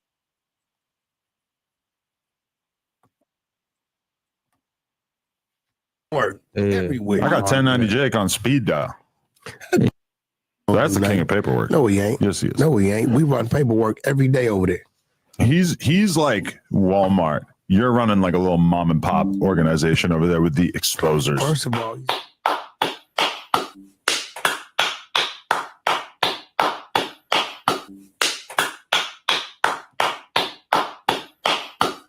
congratulations, man. Congratulations, man. $2,000. Exposure strike again. you niggas ain't got to like me and none of that. But I got impeccable record on this motherfucker when I tell you I got to work, nigga. When I bring some work, it's work. It ain't no doctored up shit, no fake shit, none of that shit. Valley. Welcome back to Scandalous Los Angeles TV, where we expose the exposers. If you guys have been following what's going on, you know that yesterday was a thing of absolute beauty. Lucy, the liability, strikes again, making his entire team of rainbow rats look like a bunch of lying-ass goofies. Yesterday, we all got to see just how desperate and thirsty the rainbow rats are for content. It also shows that CS2 Back, Lame Buster Thugless, and Lucy the Liability Cannon are goofies that you can run circles around whenever you get ready to. When we sent these guys the true and authentic CS2 Back paperwork, these dummies said it was fake. But when niggas send them some fake paperwork, they take off with it. They jump for joy and shout from the mountaintops, saying we got the work. The exposers got exposed on so many different levels yesterday, it isn't even funny. I hit Demon Time Exotics up last night in his DM, asking him how he felt about Cannon making them look like a bunch of idiots again. That dummy didn't even realize they had been caught in a play yet. I guess Lucy Coochie and Crip Cop didn't want to be the bearers of bad news. So today, we're just gonna play the before and after game a little bit. Let's listen to how happy the Rainbow Rats were with fake paperwork in their possession. Hear me out, bro. I'm just saying, throwing out a scenario, right? 280 from Grapevine from Brim. If we fight and now it's knife play, somebody got their jaw broke, that's gonna spread around to the whole California system, bro. These niggas got cell phones, they got tablets. In California right now, you can call free in our county jails for free. These niggas call But that's back right to now, back. little stretch. We talking about 9 years ago. Okay, yeah. But 9 years ago, they had cell phones. I'm telling you, 9 years ago, niggas would call me and tell me what's going on the streets. I'm like, I'm at work and shit. I'm like, you hear about that fight? You hear? I'm like, damn, nigga, how the fuck you in prison telling me what's going on? So, little stretch, Niggas- answer this question. Little stretch, let me answer this question. If it's not true and you saying that he said he don't know this man, why is he doing a room where he could just come on the internet? Big Chuck, this Big Chuck, I'm about to send you something right now. Little stretch, I'm about to send you something. When you see this little stretch, you might want to leave the room. Here you go. Oh shit. This right here is CS2 back trying to use his fake paperwork to make Little Stretch believe that Deuce is a rat. He's got a whole team of clubhouse minions with him. They all fell for it too. Oh, the work is coming through. Man, you been swinging from this nigga dick, bro, and this nigga put you out till you come get your put on. No, I ain't swinging no dick. At the end of the day, it's Hold on, the stretch. topic No, I'm giving my stretch, opinion. I stretch. ain't swinging on nobody's dick. Stretch, you been to the joint. Bro, you know it's no way to get this. It's coming through one at a time. Chuck, you might don't know what you're looking at. But whenever you assault a motherfucker and they filing on you, they give you a body report. It's going to have all this information on it and where all his injuries at. Stretch, what you looking at right now, Stretch? Is you telling me that's not that man? Oh, shit. Stretch, is that what you telling me? Hey, on Fruitown Brim? Oh, Stretch, on Fruitown Brim? Nigga, on Power Root, we going to stop playing with this shit, making this flag look weak. Nigga, whatever it is, whoever do it. So you telling me, Stretch, you don't know what that is? With all the paperwork Porky got, Stretch ain't buying it. He already knows that if something like that would have happened in real life, we would have already heard about it. Nigga, on Power Root? Stretch, you telling me you don't know what that is? Stretch, are you telling me, dog? Hey, Damu, are you telling me you don't know what that is? Where you at, Stretch? Get on my. These niggas is weird. Next thing you know, he got a twin. This was next. He got a twin with the Send it to same me, name. Wack. Come on, these niggas. Skywalker, send it Hey, to me. Wack, I don't want to do all that on here, but look at the name, though. Let's Come look at the on, name. man. Because I'm looking at the name. Okay. Lambante Sims. No, Nigga. He's still sending me shit right now. Lambante, Lamonte Sims. I'm looking at the name. Nigga, fuck me, look at the name. No, that ain't his name. That's not his name. All What's of a the sudden. discrepancy? What's the discrepancy of Yeah, LA? like, why you disputing? Yeah, what's the Do discrepancy? you want me to PTR the shit? Hold on. At this point, Stretch, you just taking up for him, man. Look what I'm about to texting, Wack. Look PTR. what I'm texting. Bro, fuck dog. Listen. Bro, Lamonte, first name Lamonte, last name Sims. Is you niggas weird, blood? You niggas is that weird and can't keep it that real? You got a motherfucking doctor report that says Lamonte Sims up top. Look, he's sending it as I'm talking. They rolling through right now. Everything coming through. All right, here you go. So the nigga from Villa, so he branded. Hold on, there it go. That's his real Oh name. God, there it go. PTR. What the fuck it say? Bro, you telling me what it say up top? Stretch? What that say? Who is this medical report on? Quiet. Niggas will make up something on me and talk all day. Quiet. Who is this the medical report on, bro? You don't know now? You been to the joint, blood. We all been to the pen. Who is that the medical report on? It say it at the top. You gonna say the name? Huh? This shit look familiar, don't it, go? This what happened last time nigga coming there playing with me. Just say the name, man. Yeah, that's what I mean. Nigga, you in here doing all that motherfucking... What happened? I just got back in. What happened? Nigga don't want to say the name on his medical report. Since he's saying it wasn't him. He don't want to say the name on the medical. Say the name, nigga. I bet if it said Cass Jones, you would say it, nigga. Stop selective politicking and say it, nigga. Whose name is that? Since he wasn't there. Nigga. You niggas breed bitch. bitches, nigga. You niggas keep these niggas around you knowing they weak to look good. Keep it real, nigga. Talking about Brandon. Brandon's at the bottom. That's the agent's name that did the fucking report. Whoever the name up top. That's what I was asking. That's what I Come on, blood. You know what that is. You been to the joint, nigga. Fuck you mean. It's do's and deaths to those before us.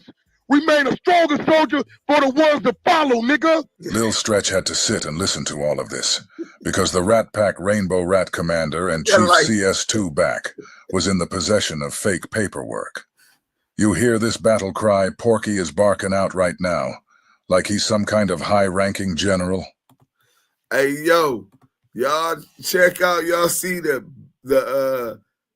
Cash App, what you call is one, the screenshots of the Cash App payment from $ Valley Money, Cash Jones, one for $1,050, another one for $950. Yeah, he went for a 115 write-up that had my name on it. He wanted to expose me so bad.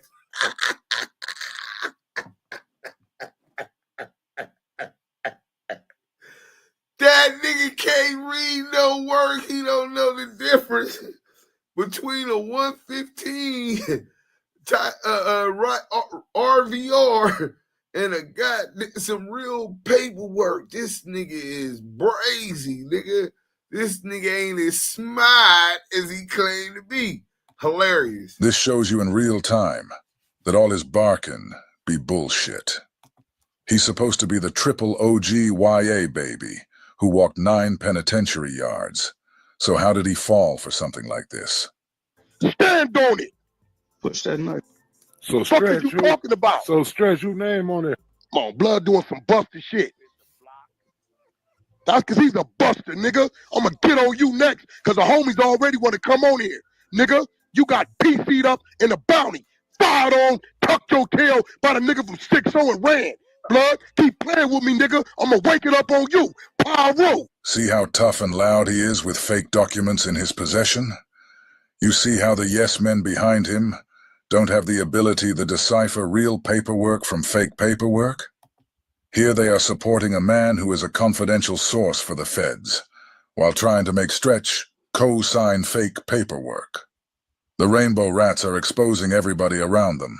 Valley, Valley, Valley. Keep screaming Valley, because it make you look worse. Since the Valley's supposed to be nothing, while I'm the nigga home, nigga. We all Damus, nigga. When we at that bounty jail, them 4s and 3s, niggas ain't doing none of that hollering. Homies is respected homies. You had your bitch calling me, blood, about that last pack up. You need to really get off this app before I really let this shit go. Hey, niggas around here playing with me, nigga. When I bring some work, it's work. It ain't no doctored up shit, no fake shit, none of that shit. Hey, niggas around here playing with me, nigga. When I bring some work, it's work. It ain't no doctored up shit, no fake shit, none of that shit. Hey, niggas around here playing with me, nigga. When I bring some work, it's work. It ain't no doctored up shit, no fake shit, none of that shit. Hey, Stretch, you know that nigga Deuce, you know that nigga handwriting, don't you, bro? Come on, bro. Stop that playing nigga with me, handwriting, nigga. Stretch? Hey, no, this real shit. You niggas ain't got to like me and none of that. But I got impeccable record on this motherfucker when I tell you I got to work, nigga. I place of incident and it says FA, that's building 5, rotunda. The rotunda is the walkway from day room to the yard. Am I right, Stretch? Absolutely. Okay. Okay, name of institution. Stretch, you tried to tell me blood never been to Calipat, right? What that say? To What my that say? knowledge, he never been there, bro. Yeah, fuck all that. What that say up top, nigga? Did you guys just hear that? CS2 back said Stretch told him that Deuce never been to Calipat. Instead of CS2 back doing his homework, he ignored Stretch and continued with the fake paperwork. CS2 back hates the fact that Deuce exposed him for being an informant in the Main Street case. Anytime he hears anything about him, he loses his mind. CAL, right? I text you and said that. I talked to multiple homies that was in tune with him. Of course he ain't gonna tell you. Okay, No, you said blood wasn't in jail 2015. What's the date? You see how he just bullied through Stretch's response. Stretch was trying to explain to him that many people have already said Deuce was never at Calipat, but Porky refused to let Stretch's words be heard. That shit definitely say 2015. Okay. Dude said, hold on. Dude said he beat his face up in his jaw. What circle? Right side of the head, left side of the head, front part of the head, back of the head. Is it not? It's definitely where all this shit at, Stretch. You see that shit. We talking about it, right? Okay, let's go to last name, Sims. First name, Lamonte. CDC number, AP1326. Is that not blood? Hey, Stretch, that's his number? That's it, man. I don't know his number, man. I don't know his number. That's it. That's it, Stretch. So, another one of Big U's minions, Deuce Sims from Sprims. You know, he don't have no riders around him. I keep telling y'all, he only keeps rats and busters, but he uses stuff like he want to sweep stuff under the rug and hold stuff against these guys. I keep telling y'all, anybody dealing with dude is a rat or a buster. Yeah. These are facts, bro. If they ain't proven rat, they're busted from messing with him because he's a rat. But check this out. His main minion, the Damu Kiwe channel holder, whatever, that says all the content for him, is a rat. Diamond from Bloodstone Villains said he knocked him out, broke his jaw in 3 places. They got the whole incident report, paperwork. Dude made a statement, got through 6 more years, bro. You know what I'm saying? Crazy. You know, we've been trying to figure out about why would he move all the way to Wisconsin and don't have no money and do nothing. Now we understand why he never came back to the hood. We understand now, bro. He was a rat. You know, we had to throw baby back Buster Thugless in here. I can't put Lucy or Demon Times live up here, because after I let Demon know that their joy had been turned to mourning, he went ahead and took the video down. I think Demon is tired of looking like a dummy for following Lucy's lead. But do you see how the Crip Cop goes live to call people rats with fake paperwork in his possession? Shout out Diamond from Bloodstone Villains, homie. You know what I'm saying? Yeah, bro, that's crazy, bro. Got to do 6 more years, bro. Mutual combat. Road statements, bro. Against a Damu, against one of your homies. Got him signed. But, hey, that's one of Big U boys, man. You know what I'm saying? But like I said, though, exposure strike again. Hey, man, let's get straight to the content, man. I want to start this show today by shouting out Active Chucks and Deuce Sims. We're going to make you famous today, brother. You know what I'm saying? 8 hours later.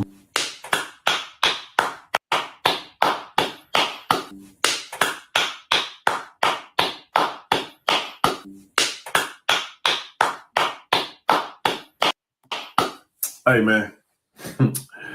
Congratulations, man. Congratulations, man. $2,000 was a gift. Did you guys just hear what Mr. Lard-filled Love Handles just said? He just said he's giving away $2,000 gifts. I wonder if he has any other gifts left to give. You know? And what's that? 5 people. $400 each, right?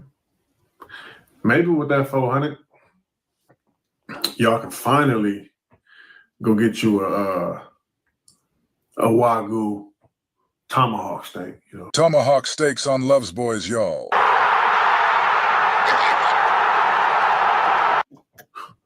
That's the way me and Wack eat weekly. You know, all year round. You know what I mean? So maybe, you know what I'm saying, y'all can stop zooming in on our pictures, you know what I'm saying, our lifestyle, and take that 400 and go see what it's about. You know what I mean? But you know what's crazy? I know how dude operate. And he probably only gave y'all a couple $100. I know how you operate, bro. You know what I'm saying? I wouldn't do it every day, man. So, you know, but like I say, man, you know, it is what it is, though. You know what I'm saying? And but this show don't stop. You know, we don't stop. But what y'all did do was show that you will make fake paperwork. That you will make fake paperwork. That you will make fake paperwork. Credibility gone, fake work. Credibility gone, fake work. These guys are hilarious. They said you guys showed you'll make fake work. Hey, Loves boys, you want to know what you guys just showed us? You guys just showed that you are incapable of identifying fake work. CS2 back just said all credibility is gone because of fake work. For some reason, he doesn't feel like his very own credibility is gone, when he just went out of his way to present fake work to the world as if it were authentic. I mean, your whole credibility is done. You know what I'm saying? You just expose yourself to show that you will go to the extent of making fake paperwork. You know what I mean? So it is what it is. You know what I'm saying? A couple thousand. You know what I'm saying? It is what it is, bro. You know what I'm saying? These idiots woke up yesterday morning thinking they really had one, just to find out 8 hours later that they had been bamboozled. These guys are the kings of run-in plays. As soon as a play gets run on them, all our credibility is lost. Delusional. We keep it pushing, man. You know what I'm saying? But listen. These are the first tough guys I've ever met that have no problem with having thousands of dollars taken from them. These guys ain't asking for fades or nothing. They've completely accepted getting their pockets patted. I'm gonna see y'all soon. But y'all can enjoy your fake paperwork. You know. You guys, if you knew for a 100% fact that at least 2 times a week you could find a group of dummies who were willing to pay $2,000 for some fake paperwork you created on your phone, would you quit your day job and start selling fake paperwork? Especially if you knew that the dummies who bought the fake work from you wouldn't do anything about it? I know I sure as hell would. Big U, it's real paperwork on you. You know what I mean? So, hey, you know, you can read fake paperwork. What does Crip Cop mean when he says we can read fake paperwork? The Rainbow Rats are the only dummies who were reading the fake paperwork. Remember how much Loves Boys was talking yesterday? Calling Deuce a rat and all that? Now look at this guy today. Where is lying ass Luce Coochie at, though? Or you can ignore your real paperwork. You know what I'm saying? So it is what it is, bro. I'm gonna see y'all soon. Type shit. No, I'm saying you lied on this man before. You called him rat. You called him a rat years ago. Never came up with no work, and now you thought you had the work, and you put it out there because you were so thirsty to cover a lie that you made earlier. Listen, y'all. This guy who you just heard speaking is from Baltimore. I don't know who he is, but the reason I know he's from Baltimore is because every time he starts cooking CS2 back, they scream at him and tell him he's from Baltimore, so he can't speak on it. Special shout out to that dude from B More, from the whole Damu Kiwe family, for standing on business, and for not letting that bloody butterball back run circles around you, like he does his minions. What You called this man a rat years Bro, ago. didn't I just tell you the nigga just called me yesterday, dummy? But you called him a rat years ago, and you never produced the paperwork for Deuce Sims. Which one is you talking about? You called Deuce Sims a rat, right? And I still years stand ago. on that. Years ago. This, for those that don't know, I called Whacked out for the fake. We gonna get into that, nigga. Just because, nigga. But let's get into this real quick. Run this shit up. Hit that like button. If y'all run them likes, we gonna keep running this content. Hit them likes, man. Hit them likes. CS2 back has the nerve to speak about credibility when he's showing everybody that he has no credibility or integrity whatsoever. He just admitted that he doesn't have any paperwork on Deuce, but he insists on slandering his name by saying he's a rat. Then you got the chump in the chunky trunks, Loves Boys, who says they don't put jackets on people. And never came up with the paperwork, so you called him a rat. You called him a rat for no reason because you were mad. Listen, hey, yo, let me explain something to you way in Baltimore, right? Now, You always say that, nigga. Hold on. Let him be more, let him finish. Man, that nigga always saying shit like he always do. Listen, you way in Baltimore, right? It's a lot of shit out here. It's a lot of shit, and we talk about Cali shit, though. I could drop you niggas off at LAX, you wouldn't know where to go talk to nobody about nothing, right? It's a lot of niggas out here that can tell me something where I don't need no work, because I've been knowing them long as I've been knowing them. Now, when it comes to this shit right here, yeah, you need to work. But it's a lot of niggas that'll tell me whack on whoop nigga ain't right. Right? Boom. So I'm gonna run with that. So whether you run with it or not, it don't matter. You gonna run with somebody just telling you something without proof. That's a fact. That's a fact. That's what I mean. You're not a street nigga. Yeah, Street that's niggas don't do that. No. Street But what about what he did though? It's weird on both ends. Let me tell you something, bro. Let me tell you something. I don't know about where you from. I don't know about where you from, bro. I don't know about where you from, but yeah, it's some niggas out here that can come tell me something. I'm gonna run with that. Right, but you were wrong once again because you didn't do your homework. You were so thirsty to call this man a rat because you called him a rat years ago. Nah. Bro, I'm gonna stand on it like this. That nigga just showed they make fake paperwork. Man, you boo. Wack, you bugging, dog. You co-signed What you mean I'm shit. bugging? It fuck up your credibility because you It don't fuck up my credibility.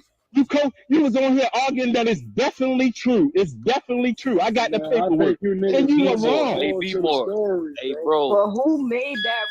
Bro, these niggas not worried about who made the work. These niggas worried about paperwork. Yeah, you niggas stupid as fuck. No, we not. But I'm saying, like, how you not worried about? Stop But on some real shit. Hey, let's just call it real though.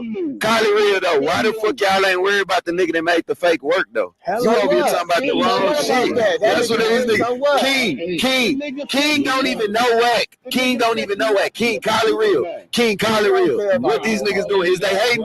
Is they hating or is they not? Oh no, y'all just got played. Bro, let's keep it real. No niggas give a fuck about no Look. At the end of the day, okay. Look. At the end of the day, yeah, you can say this, that toward him.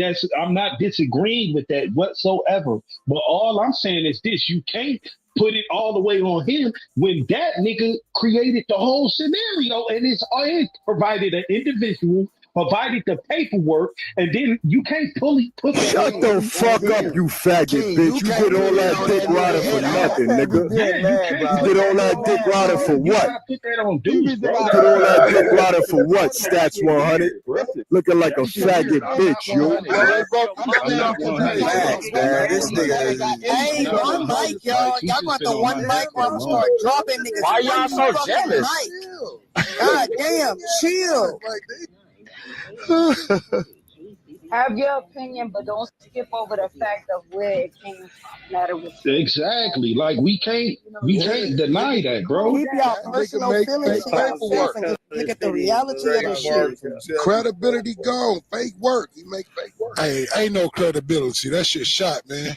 Thrown out the window. Ran over by 18 work. Out of there. Fake paperwork. That shit crazy. That's weirdo shit. That's weirdo shit. Y'all sucker niggas went for it.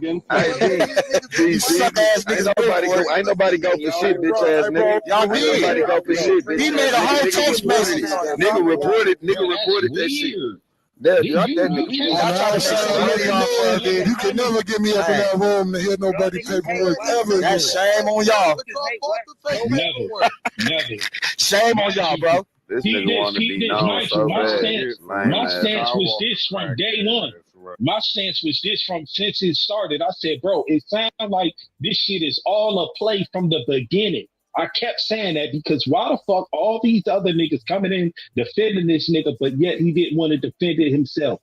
So then it comes to find out that you was the one who manufactured the whole thing. Bro, that's some weirdo shit. And then they come with a stance of saying, oh, y'all niggas is worried about me. Y'all want to talk. Bro, you came up with it. This is like me coming in the room and saying, hey, y'all, I told on such and such, and then act like I ain't just say what I just said. And then put it on another nigga who went back and repeated what I just said. It's the art of war.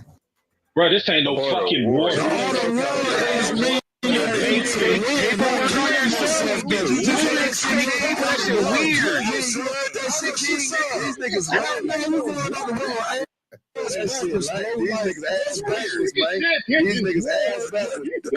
federal order warrant is So wait, let me make fake paperwork and throw that on my. That shit weird. War, bro.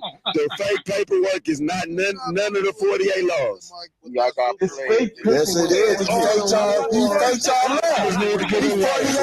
y'all. I don't know what. That's I 48 think y'all just want to be argumentative. That's it. Fight. Yeah, Jack just a hater, bro. That nigga just want Wow, dude. Ain't no hate shit. It's real, man. You can't hate if you ain't right, man. You just want to talk to that nigga. Yeah, do your work, man. Do your homework, Who the fuck raised you, though? I don't know who raised that nigga. The world raised you, bitch. The world raised you. That's why y'all got fake y'all. You booth, bro. Stop being booth. You booth. This nigga raspy throat ass nigga. Shut up. Shit, fuck. That's why y'all That going nigga to the said the goo, art nigga. of war.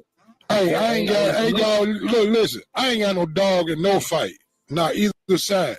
But from what just been conducted, that shit fugazi, bogus as hell, man. Come on now. Straight No, up it's cool fugazi. though, cause it killed. That's your claim.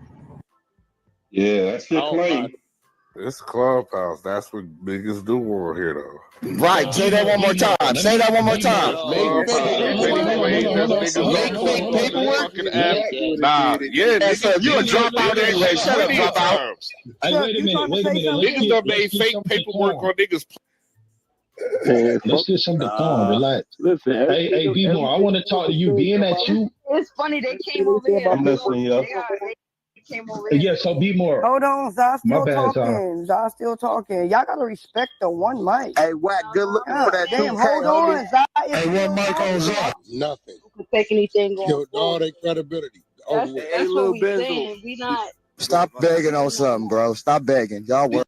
Did you know that when you were saying that in the room earlier? When you were saying do Sims a shot, like you was in on the play? Yeah, it was a play the whole time, homie.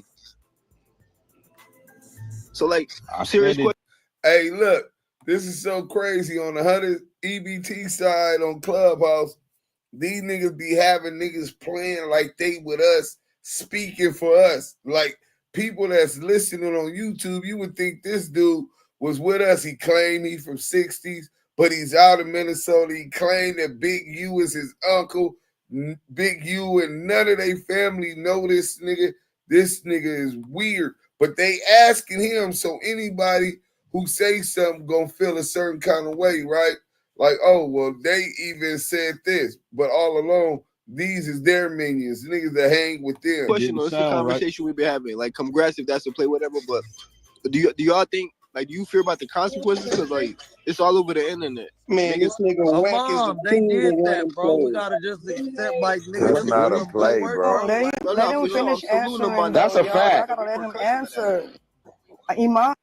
Real quick, they said credibility go. This was the narrative. This is what they wanted to do, right?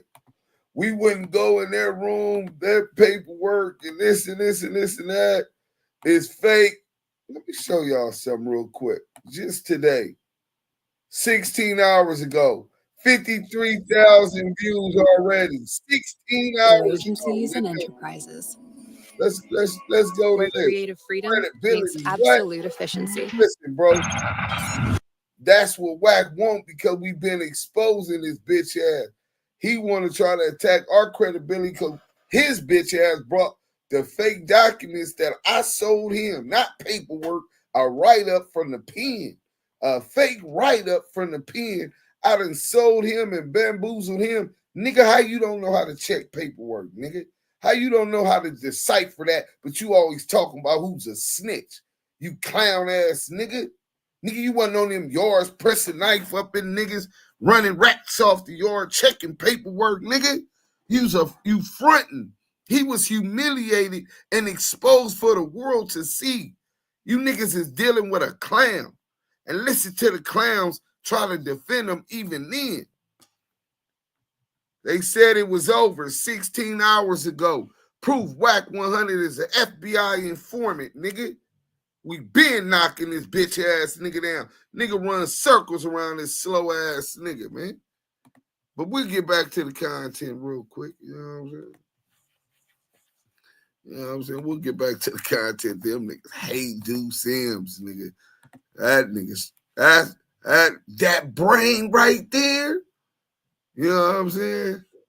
Let's get back to it. You know, I get it. Like, yeah, I'm trying to get you the can take the win answer. from that, but also like you don't. I don't know if you want the whole internet think you a rat. Like, I don't know if you're gonna get a chance to correct it with everybody. That's ugly. I mean, you know, the thing about it is, you know, them niggas got beef and they're going at each other, the Damu, Kiwe, and then the 100 side or whatever. So Nah, 100 it's just a side, point. It's just a point for them, bro. Just chop it up. Let's correct that because you niggas be clout Yes, chasing. you are, We Wack. don't That's why go you at get it on with this, them. nigga. Hold on. It's too many of y'all talking. Can y'all respect the floor? God damn. I'm gonna start dropping you niggas. Going at it with them niggas, man. They don't pay them niggas no attention. I mean, bro, you just sent them nigga you didn't even know $2,000 off. Bro, that's nigga, you paid $2,000 for free. Can y'all let them two finish? The next one come off y'all mic, I'm dropping you niggas to the fucking goo. And I got that back already. Can I answer the question? Yeah, can we answer the question? Let's clear one thing up, right? This ain't no Damu, Kiwe versus 100 side. That's what they want it to be. It's Wack. My side don't pay them niggas no mind, bro. All right, well, if it's Wack versus... Ain't nobody going on the 100 side playing no games, bro. So it's Wack versus Deuce M, right? Okay. So you got to give Deuce M a point. I mean, shit. Nah, he lost. Paperwork is a point? Bro, when you do it, hey, bro, the fact that he made some fake paperwork, he can never run no work. I mean, I hear what you're saying with that, bro, but it's over. He killed his whole... He could really have some real shit, and ain't nobody gonna pay it no attention. The fact that nigga got you to send him $2,000 for you trying to run some shit on his I got that back, though. Is the point. That's a point. But I got that back. Okay, yeah, I bet you did. You know you could dispute it or whatever, but still. No, not dispute it. I got that back.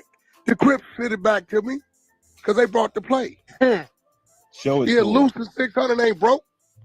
They ran that right back. Them niggas ain't no broke. Ain't nobody over with me broke. Yeah, no, I feel it. I just, you know, that I mean, you know, I'm just looking at it as I didn't even internet. feel it. I'm gonna be real. I didn't even feel it because they ran me mine back, right? But what I'm saying is, at the end of the day, for me to be on their mind to a point to where they said, nigga, we already know they create fake paperwork. I don't know if T-Money in here. They did like 12 pages. They added with my real name in it and shit. And then, you know, niggas like, bro, where the fuck is the docket number? And, you know, they boom the room, kick niggas, right? But now, for them to voluntarily say it, oh, nigga, it's crisp. You know what? I wouldn't mind paying for that. I'm going to keep it real. Hey, this is when I thought you was going to figure out it was a play. When the nigga said he didn't know Bill Blass, you should have figured it out right there.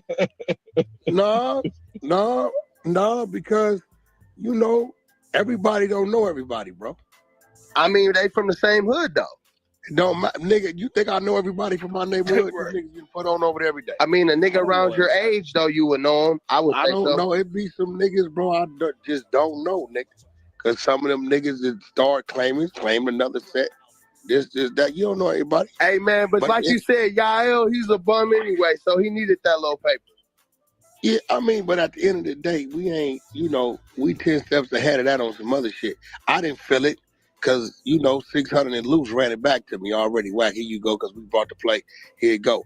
But it's worth it because they killed their credibility.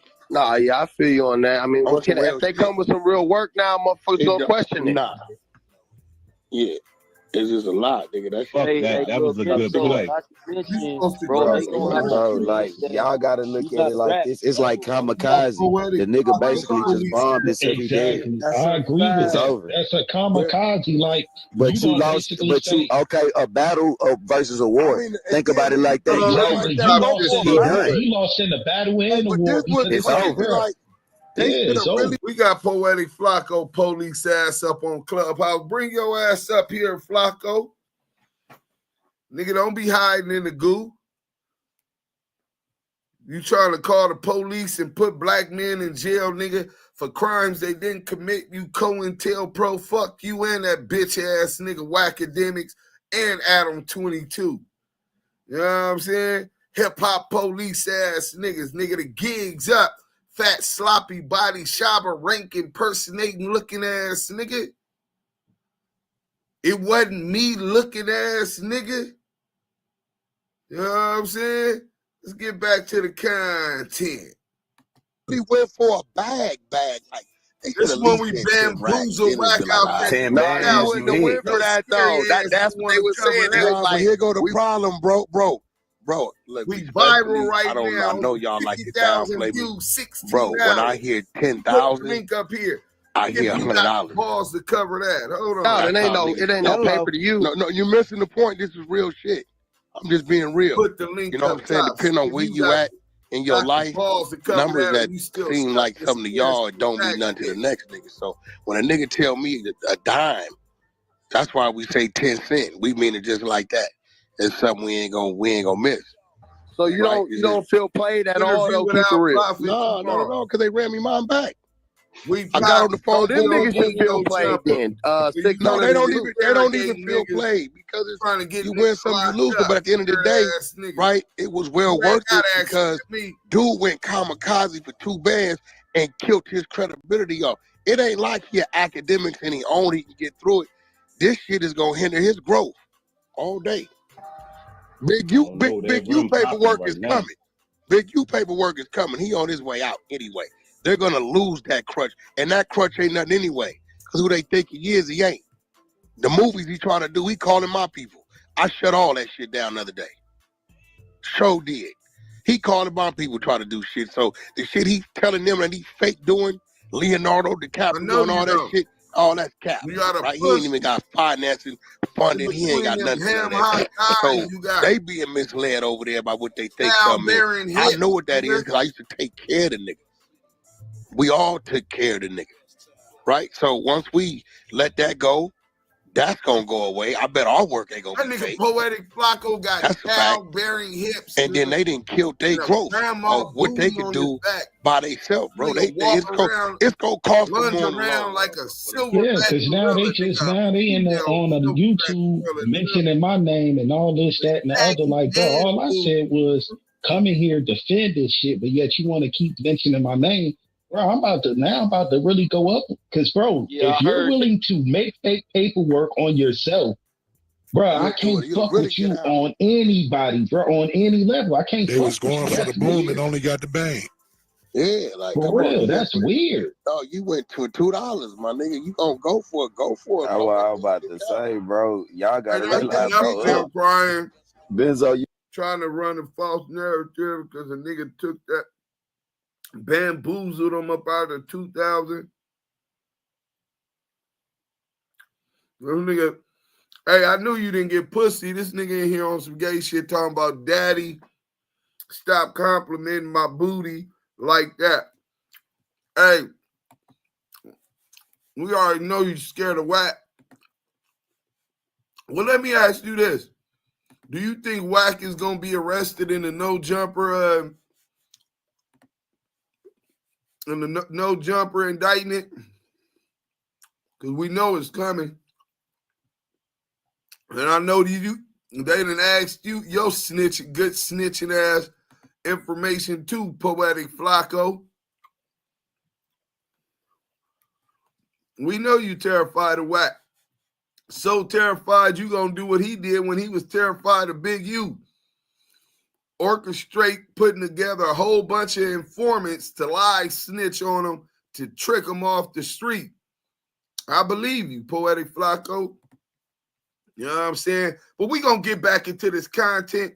Proof WACK100 is FBI informant since 2006 gun case, paperwork party, part 2 hood dot.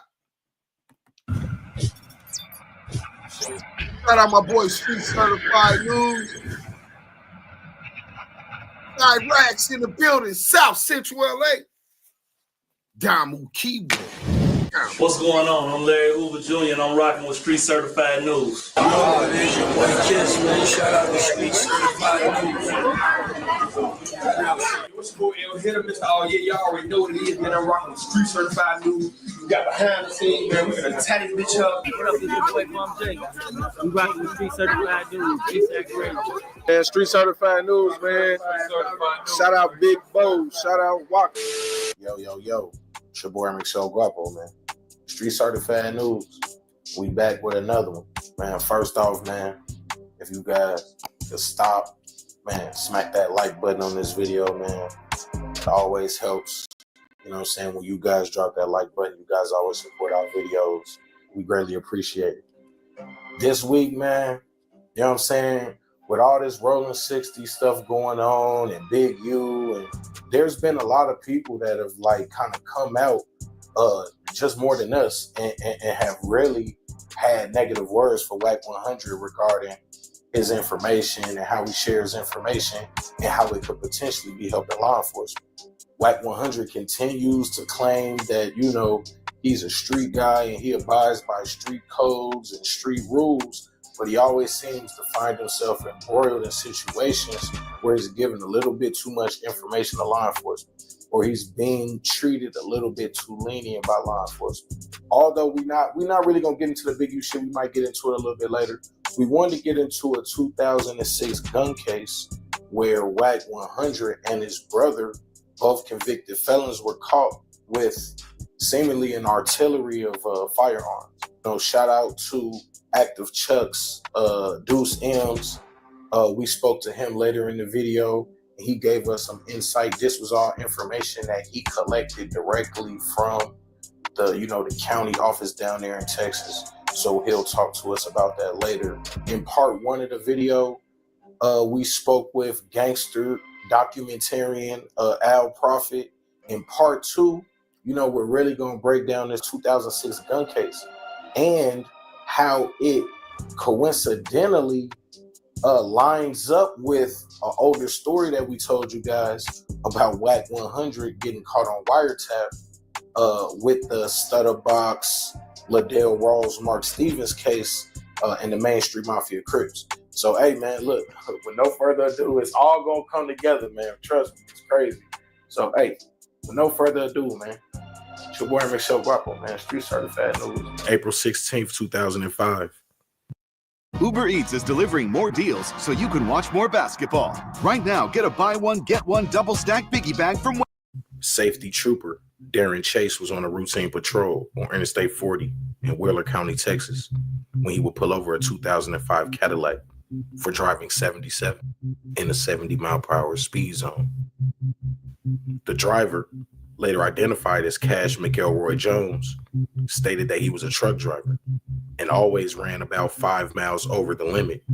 He also stated that he was en route to Tulsa, Oklahoma for a funeral. At some point during the traffic stop, the trooper would ask Cash Jones for permission to search his vehicle. After denying the request, K9 units were called to the scene. During the search, troopers located a black rifle, black shotgun, a loaded black pistol, along with several clips and large amounts of ammunition for each gun. Following the recovery of the firearms from the vehicle, both Cash Jones and his passenger, who would later go on to be identified as his brother, would be arrested, with both men being charged with unlawful possession of a firearm by a convicted felon. Soon after this arrest, he would be briefly placed on a Fed hold before posting a $10,000 bond. Once out of jail, WACK100 would travel back to Los Angeles, where he would continue working with Death Row Records and Suge Knight. Only 2 years later, in January 2008, police would name Knight as one of the members of the mob Pyru Street Gang in a crackdown by authorities in the city of Compton. Despite his music industry connections and now managing Ray J and rapper The Game, WACK100's name would be left out of the crackdown. In that same year, Cash Jones, aka WACK100, would be caught on wiretap, informing business partner Mark Stevens that the Main Street Mafia Crip leader Ladale Rawls was under investigation for the kidnapping and beating of Robert Ross, aka Stutterbox. Ladale Rawls, who prosecutors said was the leader of the Main Street Mafia Crips gang, would be accused in a criminal complaint filed in February 2011 of directing members to kidnap, beat, and rob the victim, Robert Ross. CS2 Back would play a pivotal role in that case, both helping authorities connect the dots to Dale Dog via the wiretap phone calls and eventually helping Main Street beat their case. Let's play Stutterbox talking to Wack. This is what I'm trying to figure out, though, Box. Help me understand this, because me and you both know that whole case was your thing.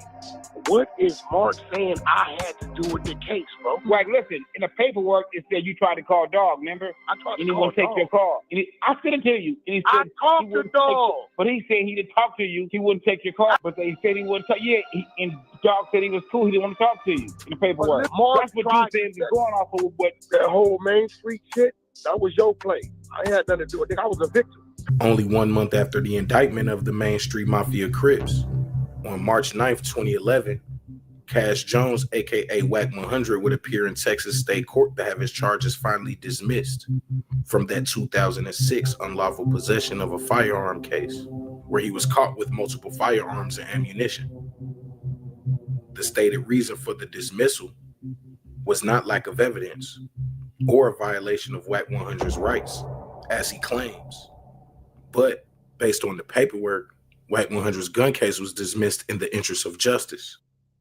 So investigating this story, we tapped in with our brother Deuce M's from After Chuck's, a very popular California-based media company.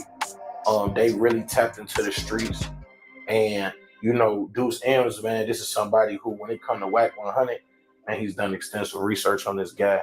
He really breaks down, you know, how WACK100, you know, and why he concocted this whole improper search and seizure thing. So this is my question. So Wack has addressed this before, right? Because we know the story real. We got the paperwork. He can't dispute it. It's a real case. He really got caught with hella guns as a felon in Texas. With other people. And his brother was a felon, right? So it was 2 felons that got caught. Right.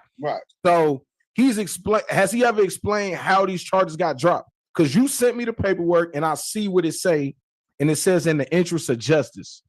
I sent you the video where he claims that it was dismissed for illegal search and seizure, right? Now, within that same paperwork that you got, I got that paperwork from the clerk of Wheeler County, Texas, the deputy clerk, old Debbie McLaughlin, right? And you probably can see that on the email, right? Right. To verify where I got it from. And there was a motion to suppress the evidence, which essentially argued fruits of a poisonous tree based upon the argument that this was an illegal search and seizure. Right, but I saw that. And the judge denied that. Right. Now, Wack, I'm going to send you the thing where Wack is saying that's how his case got dismissed. I get pulled over and the search happened in Texas, right? So immediately, that's why they had the Fed hold. They like, well, yeah, you know, he crossed the state lines, but you can't prove none of that. How you know I didn't pick it up in Texas? If she found something. Wheeler County. There you go. Cass Jones, Wheeler County. Them motherfuckers. Hey, bro, shout out to Texas for having audio and video on the front of their squad cars. Because if I'd have been in Cali Beach, I'd have been fucked. I'd have had to take it.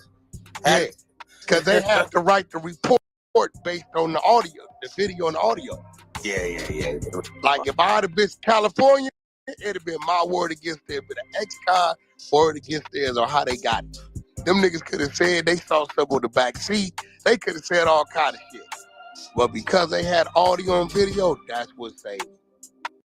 At US Cellular, we're celebrating our customers. Like JP here. It's a special event. Right. So basically, Wack is lying about why this case got dismissed. And we know that because we contacted the clerk in Texas. They sent the paperwork, and it clearly states that his motion to suppress was denied because the judge found that none of his rights got violated. They did the right kind of search, and this is what they found. So then when they had the right probable cause. So he didn't get that evidence suppressed. So then when I see the motion to dismiss, and the judge grants it, and I see it's a list of all of these things that it could be. Right. And it's a lot of You said what? One of the boxes is checked. Right, only one of the boxes is checked. But the things that it could be were surprising because it was like lack of evidence. Nope, that's not the problem. Illegal search and seizure. Nope, that's not the problem. Like I think it said something like the person that died or something. It was like a few different reasons why they would drop the case, and none of those things were X'd off except for this thing that they call in the interest of justice. What's your take on what does that mean when a person get a case dismissed? Like, what is in the interest of justice? What does that usually mean? That was the first time I ever heard it, right? So, in the interest of justice essentially means that the prosecution filed that motion to dismiss the case. So, WACK100's attorneys and WACK100 had to convince the prosecution that it would be in the interest of justice that two ex-felons crossing federal state lines, making it traveling interstate commerce, making it a federal case, that sending out that message is that it's cool. It's in the interest of justice that we don't prosecute this dude, which is a far-fetched reach, right? Especially in Texas, when it's people that got 5 years for just weed in Texas. Don't mess with Texas. You know what I'm saying? So this is my other question. So, like you said, he's trafficking goods across state lines. Him and his brother are already convicted felons. Somehow, some way, they get their charges dropped. Why did this thing never go federal? Right? The feds have put a fed hold on him off of the top. He admitted to the police in a statement to the trooper, Darren Chase, that they had came from California and he was going to pick up his mother for because she can't travel. But the dude, once WACK100 says that he got a bail, his brother didn't get bail. They let him out first. He only had $180, but he had a black card. He says that a white man picked him up, him and his brother, but if the bail bond was closed until a couple of days later, how did you? And then he said the airport was 50 miles away. He was transferred to Beaumont, a federal facility or some kind of holding facility in Beaumont.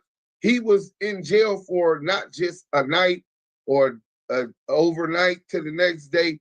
He says 6-7 days later, he was still in jail on a hold, and that the feds came all the way to where he was at to tell him, hey, look, we don't want to pick up the case. Like, why would the feds come talk to you in person? Right, they just wouldn't pick it up. Or they would fax over information to the jail or to the district attorney in that city. Now, y'all can pick it up. We can't do it. Why did they have to come speak to you face to face and then you get a bail? You know what I'm saying? And then they don't pick it up. So this was the interesting thing I'm gonna put in there, and it's gonna come with the story. Like I said, we working on the story. Within 1 month, so in my research, and this is a little spoiler, man. So you know what I'm saying? Within the research, that Main Street Mafia case, where WACK100, we know by now, was caught on the wiretap. The indictment for that case was February 2011. That's when those guys got indicted. Now, the case getting dropped in June, but they got indicted in February 2011. WACK100 got... The case was going on before that. Huh? But the case, see... Yeah, the case started in 08. So, yeah, I know the case started in 08, and they was investigating it that whole time. Wack was caught on wiretap in 08, but they actually didn't file the charges to 2011. Because went to jail. Coincidentally, a month later, WACK100 gets his Texas gun case dropped almost a month to the day in March of 2011. And you did your calculation. You can check the dates. I was gonna say you can check the dates. They indicted Dale Dog and Main Street Mafia Crips in February 2011 after a 3-year investigation or 4-year investigation. And a month later, Wack 100 got his gun case dropped in Texas. It's your boy, Amarillo Guapo, Street Certified News, man. The most reputable source for urban media. You know what I'm saying? Appreciate y'all for staying tuned to this 2-part series. Shout out L Prophet, man. Shout out Deuce M. And like I said, man, really the moral of the story is a lot of these guys be lying about who they is, they life or whatever, and they perpetuating images that are not positive for the kids. And it's even more hypocritical because they perpetuate images that they not living even in the first place. So, hey, like I said, man, Street Certified News, the most reputable source for urban media. We appreciate you, man. Please hit that like, comment, subscribe, man. Love you. We out. Shout out Street Certified News. Y'all make sure y'all go subscribe. We got one more video and then we're going to get up out of here, right? Let me see. I'm sharing that. Present through. Hope y'all enjoyed it.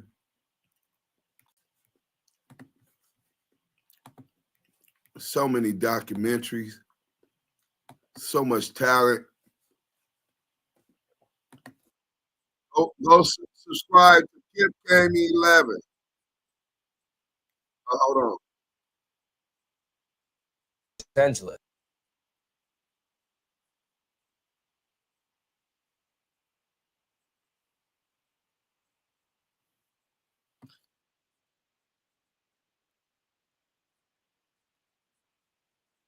And kidnapped at gunpoint and was forced to drive to a home in South Central Los Angeles. One more time. On the night of February 10th, 2008, a man by the name of Robert Ross went into a convenience store in West Hollywood. He was then kidnapped at gunpoint and was forced to drive to a home in South Central Los Angeles in the territory of the Main Street Mafia Crips. There, he was beaten, robbed, and demanded to return Shaquille O'Neal's sex tape.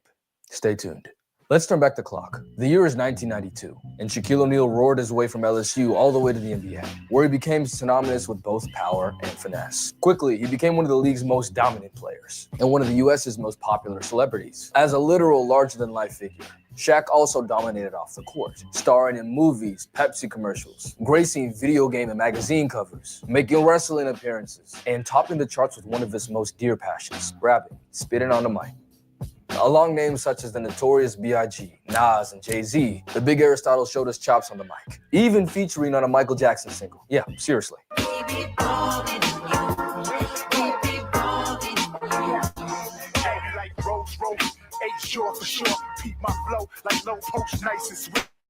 Of course, Shaq doesn't get featured by just dunking a basketball. He was actually an adept rapper for his time period. And although he already had millions of dollars, worldwide fame, and basically anything that he wanted more. He called himself a Renaissance man. And hey, he was Shaquille O'Neal, man. Whatever he wanted, he got. No diddy. So it's a year later now. Fresh off a Rookie of the Year campaign, Shaq founded his own record label called Twism Records, with Twism standing for The World Is Mine.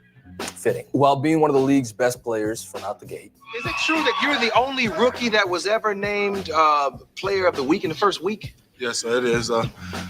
I had a pretty good week. He was also recording with some of the hottest artists in the 90s, the first of which being a rap group called Fushnikins, one of Shaq's childhood idols. The record was a song they'd already recorded, called What's Up Doc, Can We Rock? They added Shaq last minute as a feature, and the song blew up. Coming out in the summer of 1993, it was a top 40 Billboard hit. To compare, Tweak About Jello Ball is a top 30 Billboard hit, and look where it got him.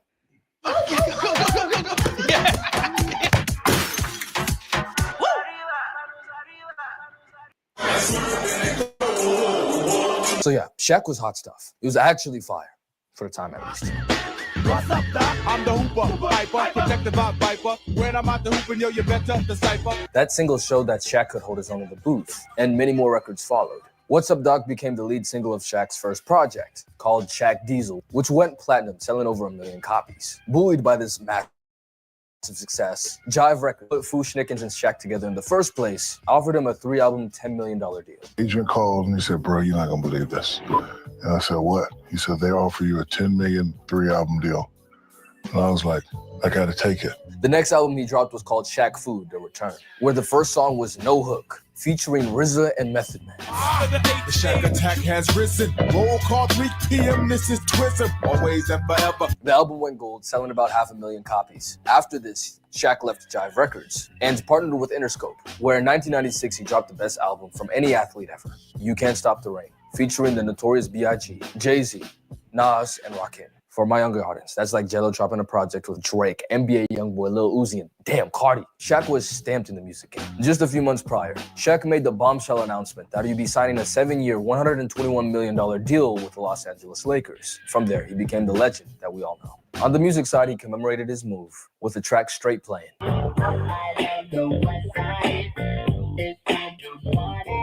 symbolizing the arrival of Shaq Diesel on the West Coast. Now, comparatively speaking, You Can't Stop the Rain didn't do that well, selling 200,000 copies. Shaq did one more album partnering with A&M Records in 1998, which featured Kobe Bryant in a song called 3 Times Dope. However, Kobe wasn't credited because of label issues or something like that. But it's out there. I'll play a snippet right now. I reach destinations with split-second acceleration in a capsule of time to witness your bone evaporation.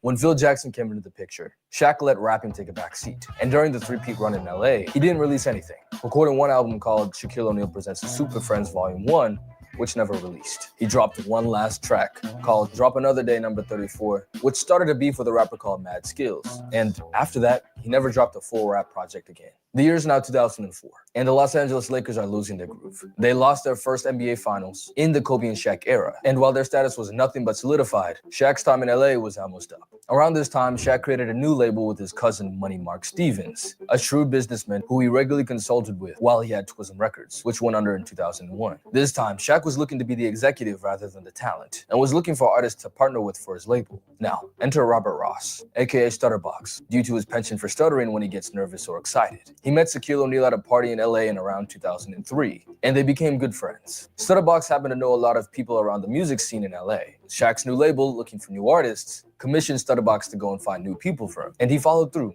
Plus interest, it seems. Enough to where Shaq shouted him out in a 2006 remix of his song with the Notorious B.I.G. That's not all he shouted out, though. In fact, he had a lot of guys in a set to rap. Man, Money Marcus Bullet, Cousin Kenny is my gat, man. Dog and Box got my back, man. K-Slade, Corey Guns, Main Street, Lil Shaq, man. So, who are these guys? And what's Main Street? Well, see, Robert Ross was affiliated with the Main Street Mafia Crips of South Central LA. This is where stuff gets sticky. While I've lived in South Central LA before, I have not had a singular gang interaction. Like, the closest I got, I went to a basketball court alone on the weekend, broad daylight. It's the middle of the day on a weekend, and there's no kids, no one around. I'm wondering what's going on. I see some gang tags, I put it together, and I get up out of there. I turn on the jets. I am not about that life. So I brought in someone who is. Lamonte Deuce M. Sims is an OG coming from the Fruitown Brims, a set of the Bloods in West South Central. He's worked with guys like YG and Ty Dolla $ign before, and featured on the viral Brim anthem, Hit Your Brimmin'. He's also the owner of the media outlet Active Chucks, where he's interviewed major LA players like Suge Knight, as well as our main men Robert Ross and Money Mark Stevens. Stutterbox is the nexus to this whole investigation. In late 2007, Ross formed a relationship with his neighbor Ray J, and was able to bring him onto Shaq and Mark Stevens' label, with the help of Death Row affiliate Cash Jones, aka WACK100. That'll be important later. During the initial negotiations, Robert Ross and Mark Stevens agreed that Ross would make a percentage of royalties based off of whatever music that Ray J and the label put out together. But when they met in New York a few weeks later to finalize the deal, Mark Stevens balked. He gave Ross a $20,000 finder's fee and refused to pay him any royalties. Now, mind you, Robert Ross is a real fancy, flashy dude. He's driving around Los Angeles at this point in Rolls Royces and Phantoms. He's really heavily and wealthy man. I think he had did a fraud, allegedly, and acquired about $7-8 million in a fraud scam that he had going on. So he's Step into Wix Studio, the platform for agencies and enterprises. Kick off projects. A street millionaire. So naturally, Stutterbox wasn't going for it. And neither was Ray J, actually. He refused to sign the deal until Stutterbox got his pay. But the facilitator in New York, Koch Records, were going to nix the deal if he didn't sign soon. So Stutterbox tells Ray J sign the deal, and I get my money out of these guys, how I get my money out of them. The project ended up being a commercial success, topping the charts of Billboard Hip Hop and R&B. The main single was Sexy Can I, which actually had Shaq in the background of the music video. Is it true that Shaq invested in your music career? Yeah. He gave us, I think, $1.5 million for Sexy Can I. Wow. Money Mark, WACK100, we had another partner, and then Shaq. And we recouped the number back for Shaq in, I don't know, 5 months, 6 months, and everything else has been profitable since. All the while, Stutterbox was still trying to get his money back. After weeks of constantly requesting money from Mark and Shaq, there was no budging from either guy. So Robert Ross and Cash Jones come up with a conspiracy to blackmail and extort Shaquille O'Neal and Mark Stevens for the money that Robert Ross felt he was owed for putting together the Ray J deal. Now hold on, I know that sounds crazy, but hear it out. So Shaq and Stutterbox are good friends at this point, right? Stutterbox even introduced him to other members of the Main Street Crips, including the leader Liddell Rawls, aka Dale Dog, remember that, and Kevin Haran, who went by the name of Lil Shaq. Sound familiar? Dog and Box got my back, man. Main Street, Lil Shaq, man. So not only does Shaq rep the Main Street set, but the other people that he mentioned are literally his family. Mark and Kenny Cousin Kenny is my cat, man. are his blood relatives, first cousins. And Corey Guns is his godson. But who gets the screen time? Not Kenny or Corey, but Stutterbox. But him and Shaq was tight, and Shaquille O'Neal, prior to the deal, hung out with him, partied with him, even went to his house where Robert Ross leaves. Shaquille O'Neal had invited his female friend there, had sex with her there, and it was security cam footage when Robert Ross came home where he sees, oh man, he boom boom brought on my couch, you know what I'm saying? Shoved his hands all in her ass and all of this stuff. So yeah, Stutterbox, Robert Ross, came home to a security cam footage and saw Shaq. Yeah. So anyway, that's leverage. This happened around July 2007, before Shaquille divorced his wife, Shawnee. That's infidelity from a global superstar in the 2000s. TMZ would literally be slobbering. TMZ was going to slobber all over that. So through Cash Jones, WACK100, Ross claimed to have recorded and saved the footage and insinuated that he could sell it to TMZ and make a lot of money. Additionally, get this. Now, Robert Ross, another story plot twist, seeing that Shaquille O'Neal and Shawnee O'Neal were having a rocky relationship. As the story goes, he allegedly played into be a counselor, and it is rumored began to have sex with Shawnee O'Neal. I don't know if that's true or not. Like I said, Robert Ross lies about a lot, but it's been consistent. Even a lot of the police officers in their reports were citing that this allegation might have possibly been true. Shaquille O'Neal hired a private investigator to follow his ex-wife. She follows his ex-wife and brings back footage of Robert Ross and Shawnee O'Neal having brunch together out in, they met halfway and met in Texas or somewhere down south back east. During this time, apparently Robert Ross told Shawnee O'Neal about the sex tape and even offered to sell it to her. She also said she didn't believe there was a sex tape because he was a liar and he never slept with her. So anyways, regardless of all of what happened previously, I think we can all agree here that Robert Ross is moving hella shiesty. I mean, he did say he was going to get it back his way. I mean, he's a street millionaire. What do you expect? But here's where he messed up. He messed with Shaq Diesel. And no, guys, one thing Shaq didn't play about back then was leaks. During Kobe Bryant's deposition in his 2004 Colorado case, he name-dropped Shaq to the people who were interviewing him, claiming that Shaq would not pay his woman to say anything, and that he's already paid up to $1 million for stuff like this. Now, listen, I'm not gonna choose a side for you guys, but the alleged victim, 3 days before she charged Kobe, bragged about being with him to 5 people. She'd apparently tried to get with Eminem, and her friend described her as having a celebrity addiction. At least from Kobe's point of view, this was just infidelity. And when Shaq did it, he married Shawnee in 2002, he made sure to cover his tracks. Now here goes one of his business partners, who, by the way, had a track of criminal activity, and Shaq was claiming to want to reform him, but he'd also been dropping Shaq's name to police officers. So this is the guy who's trying to throw all of that now down the drain. Shaq wasn't going. Enter Del Dog, the leader of the Main Street Mafia Crips, and one of the most famous men of South Central LA. You had to hear about Del Dog. He was like God. Christened the Street Apostle, Del Dog was the founder of 4 Life Records and the 4 Life Mafia car club, the latter of which became the predecessor for an entire car subculture in Japan. He was also tight with Steve Harvey and Ice Cube, both of whom starred in a documentary funded by Shaquille O'Neal. Seen as nearly a biblical figure in his hood, he organized toy and food drives every Thanksgiving, Christmas, and summer, with Shaq even pulling up sometimes though. Additionally, he was a devout follower of Christ in his later years, of which he did his best to spread the good word around his hood. Like one of his members said, "We was crippin' for the street, now we crippin' for Christ." But like every person in power, There are two sides to the coin. He's like a legend in Los Angeles. Some people even call him the king of Los Angeles. If you listen to most people, he was like a ghetto Robin Hood, right? Necessary evils. Necessary evils. Lord, I cannot kill all these niggas hating on me, man.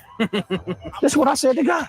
I said, I cannot kill all these niggas that's hating, man. 2 weeks later, Robert Ross, Stutterbox, was at the Pink Dot in West Hollywood when he encountered some of his old partners from the Main Street Crips. They blocked his car from leaving and told him that Dog wanted to see him. They forced him at gunpoint to drive his Rolls Royce back to South Central LA, where they dropped him off in front of a member's house, where Liddell Rawls, Del Dog, was waiting. Per Ross's account, Dog and some other guys started jumping him, pistol whipping and all of this stuff for about an hour. They then took him to a studio in the back of the house, where they beat him some more, took his diamond necklace, his diamond earrings, Rolex watch, and $15,000 in cash. While saying, Mark and Shaq know who the real boss is now. Del Dog then demanded the tape and $100,000, to which Stutterbox replied, his mom and sister needed to see him soon or else they would get suspicious. But he'd be able to get $60K and the tape in just a few hours. Del Dog then handed him his keys for his house and his car, and let him out. Now, this is where our story gets even juicier. Robert Ross, up to this point, had been working with the police. He was working with Detective Darren Dupree and Greg Caden, which was a joint task force. They were both LAPD officers, primarily focused on the Tupac and Biggie murder investigation. At US Cellular, you don't have to choose between a great phone and the right phone plan for you. You can get 4 free phones of your choice. Whoa, hold on, huh? Wait, why? Why? Well, Robert Ross Stutterbox was also a suspect in the unaliving of Biggie Smalls, the notorious B.I.G., Christopher Wallace. Well, they had informants saying that the police did it, and the hitman name was Amir Muhammad. Well, Stutterbox went by the alias. Robert Ross went by the alias. And to top it all off, the Main Street Crips are already under federal investigation. I'm talking about home invasions, drug dealings. The FBI, ATF, DEA already has federal wiretaps going on. Which is why this crime was able to be so fleshed out in the first place. They'd already had wiretaps placed on the Main Street Crips. Man. Listen, we talking about Biggie and Tupac on an NBA channel. Bro, like and subscribe, man. Who's really doing this? Back to box. He leaves, jumps in his Rolls Royce. He calls his handler, Darren Dupree, and Darren Dupree tells him to walk and report the kidnapping and robbery at the local police station, which he did. Now, Robert Ross's informant situation and motives are still murky, but what is known is that instead of going home and receiving the tape and the $60,000, he went to the LAPD 77th Division station, beaten and bloodied, and told the officers about what had just happened, and implicated Liddell Rawls, Shaquille O'Neal, and Mark Stevens. Now, was there any evidence other than hearsay to prove that Shaq and Mark Stevens put a hit out on Robert Ross? No, not really. But remember the wiretaps. The LAPD found that around the time that Robert Ross was kidnapped, a flurry of calls was exchanged between Mark Stevens and Liddell Rawls. Now, I just finished up The Wire season 1, and bro, when I read that, I said, bro, literally bar for bar, man, I was shocked. So, there's strong evidence that Money Mark called Del Dog to handle Stutterbox, something Greg Kading, the officer that worked with Stutterbox and the handler of the Tupac and Biggie cases, also corroborated. Shaq's like, man, this clown's trying to extort money from me, blah, blah, blah. He tells Mark. Well, Mark reaches out to Del Dog and says, man, you gotta swear your guy away. Can you deal with Stutterbox? Tell him to knock this shit off. So Del Dog and the Main Street Crips go and they discipline and threaten Stutterbox. But Ross didn't press charges right away. Sometime after the kidnapping, he was incarcerated again, which led to a delay for almost 3 years. Then, in the summer of 2011, he officially filed a civil complaint accusing Shaq, Mark Stevens, Del Dog, and 7 other Main Street Crip members of kidnapping, assault and battery, and robbery. From there, the case was picked up from all the major news outlets, with bombastic headlines like Shaq Attack and the like. But then, after the preliminary hearing, the case was inexplicably dropped. Why? Well, apparently, Robert Ross perjured himself in court. He lied on the stand. WACK100, his former partner, and in on that first Ray J deal, claims to know why. To help a certain individual out, I called my attorney, had the attorney put Greg Canes and Mark Stevens together. They put that together to ask Box on stand. If you go pull the paperwork, have you ever been a confidential informant to work for the LAPD, FBI as a known snitch? He lied on the oath and said no. Greg Caden takes a stance, provides a document that this dude is in fact one of our informants, this, that. At that point, the judge looks at it He perjured himself. Therefore, any allegations or any claims he's bringing on anybody is non and void. They dropped the charges on these 7 Crips and let them go. So in a sense, this power roof freed the Crips. Now, time for another plot twist. WACK100 was also allegedly an FBI informant at the time, but this time for Death Row Records in regarding the Biggie Smalls case. What's going on, bro? Lamonte, who's actually got beef right now with WACK100, broke it down for me. Buckle up. So, for context, after the death of Biggie Smalls, there were allegations that the LAPD was involved in the murder. And not only that, but they hid their involvement in the preceding trials. Biggie's family then filed a wrongful death lawsuit against the LAPD in the city of LA, demanding over $400 million.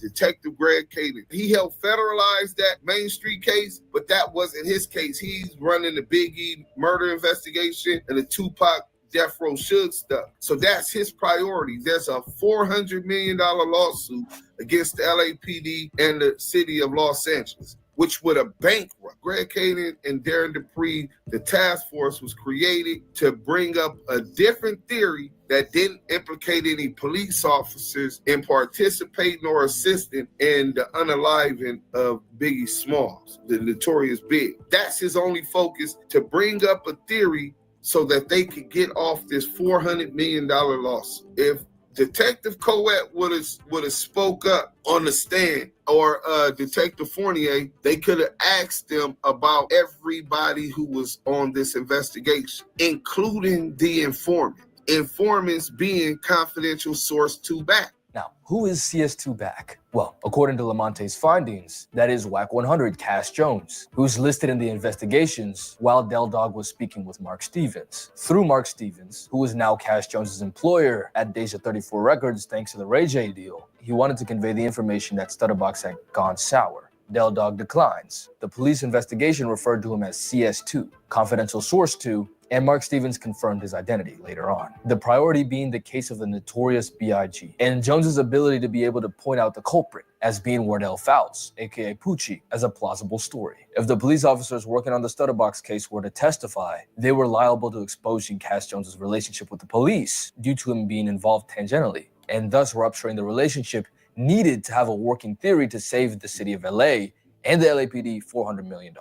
So they left their lower-ranking informant out to dry, and the case was dropped. But hey, that's just a theory, a gang theory. That was poor. That was poor. Thanks for watching. My bad. The LAPD, by the way, had already designated Ross as an undesirable informant due to having a personal vendetta against other gang members and allegedly bragging about paying cops. Stutterbox is a really interesting character. He may be one of the worst people that I've ever come across so far as how devious he is. So maybe that was the reason. Whatever the explanation was, the case was dismissed, the members were set free, and Shaq didn't even see the courtroom. Robert Ross, regardless if he had later legal troubles, lives now in a nice house and what seems to be a peaceful life from what I can make out. Liddell Rawls, aka Del Dog, was shot in 2015 after allegedly attempting to mediate a gang dispute. Mark Stevens, I think, is still living in Atlanta, still working with Shaq, not on music anymore. That kind of died out in 2013. And as it turned out, he actually became Stephen A's agent. And Shaq is now an overpaid hater on national television, far from the gangster life that he may have once dabbled in. Maybe he did. Maybe he didn't. I don't know that Shaquille O'Neal was even aware that a kidnap and robbery was going down. I don't know that. You know what I'm saying? We'll probably never know, but damn. And if you see any other stories like this, hit me up on Twitter, man. I want to see some more. I want to cover some more. Like and subscribe if you haven't, because more heat is on the way. Thanks for watching. You can't stop the rain. Hey, yo. So we're gonna wrap it up with that. You know what I'm saying? Go ahead and follow my boy Kip Cammy 11. We got about 45,000 subs already, man. You know what I'm saying? This was another dope ass content from the Damu and Kiwe conversation. We moving on up. You know what I'm saying? Stop comparing these dudes to us. These niggas is more like gossip columns. These niggas don't have the journalistic skills that the team puts out in every one of our content. Well, now sometimes we'll get on the bullshit, you know what I'm saying? Because y'all seem to be attracted to that negativity, you know what I'm saying? But for the most part, we definitely been evolving, trying to up our game, you know what I'm saying? So salute to everybody, man. Hit that like button if you haven't already done. 4-hour live. If y'all couldn't hit that like, y'all mama's pussy smell like hot dog water, old cold hot dog water. But check this out. One more thing, right? Great show, bro. Hey, man, appreciate it, man. Man, shout out again to Certified Street News, Street Certified News. Shout out to my boy. We appreciate that. Shout out to Scandalous Los Angeles TV. Go subscribe to his new page. Hey, tap in tomorrow. We will be looking for replacements, Kiwe replacements. You got to be articulate. You got to have a set of morals congruent with what we hold here and branded here at Damu Kiwe Conversations. And yeah, DM me if you're interested. You're trying to be a part of the team. Listen, one monkey don't stop no show. One thing we gonna get that dough. We finna go ahead and get out of here. Damu Kiwe Conversations. We gone.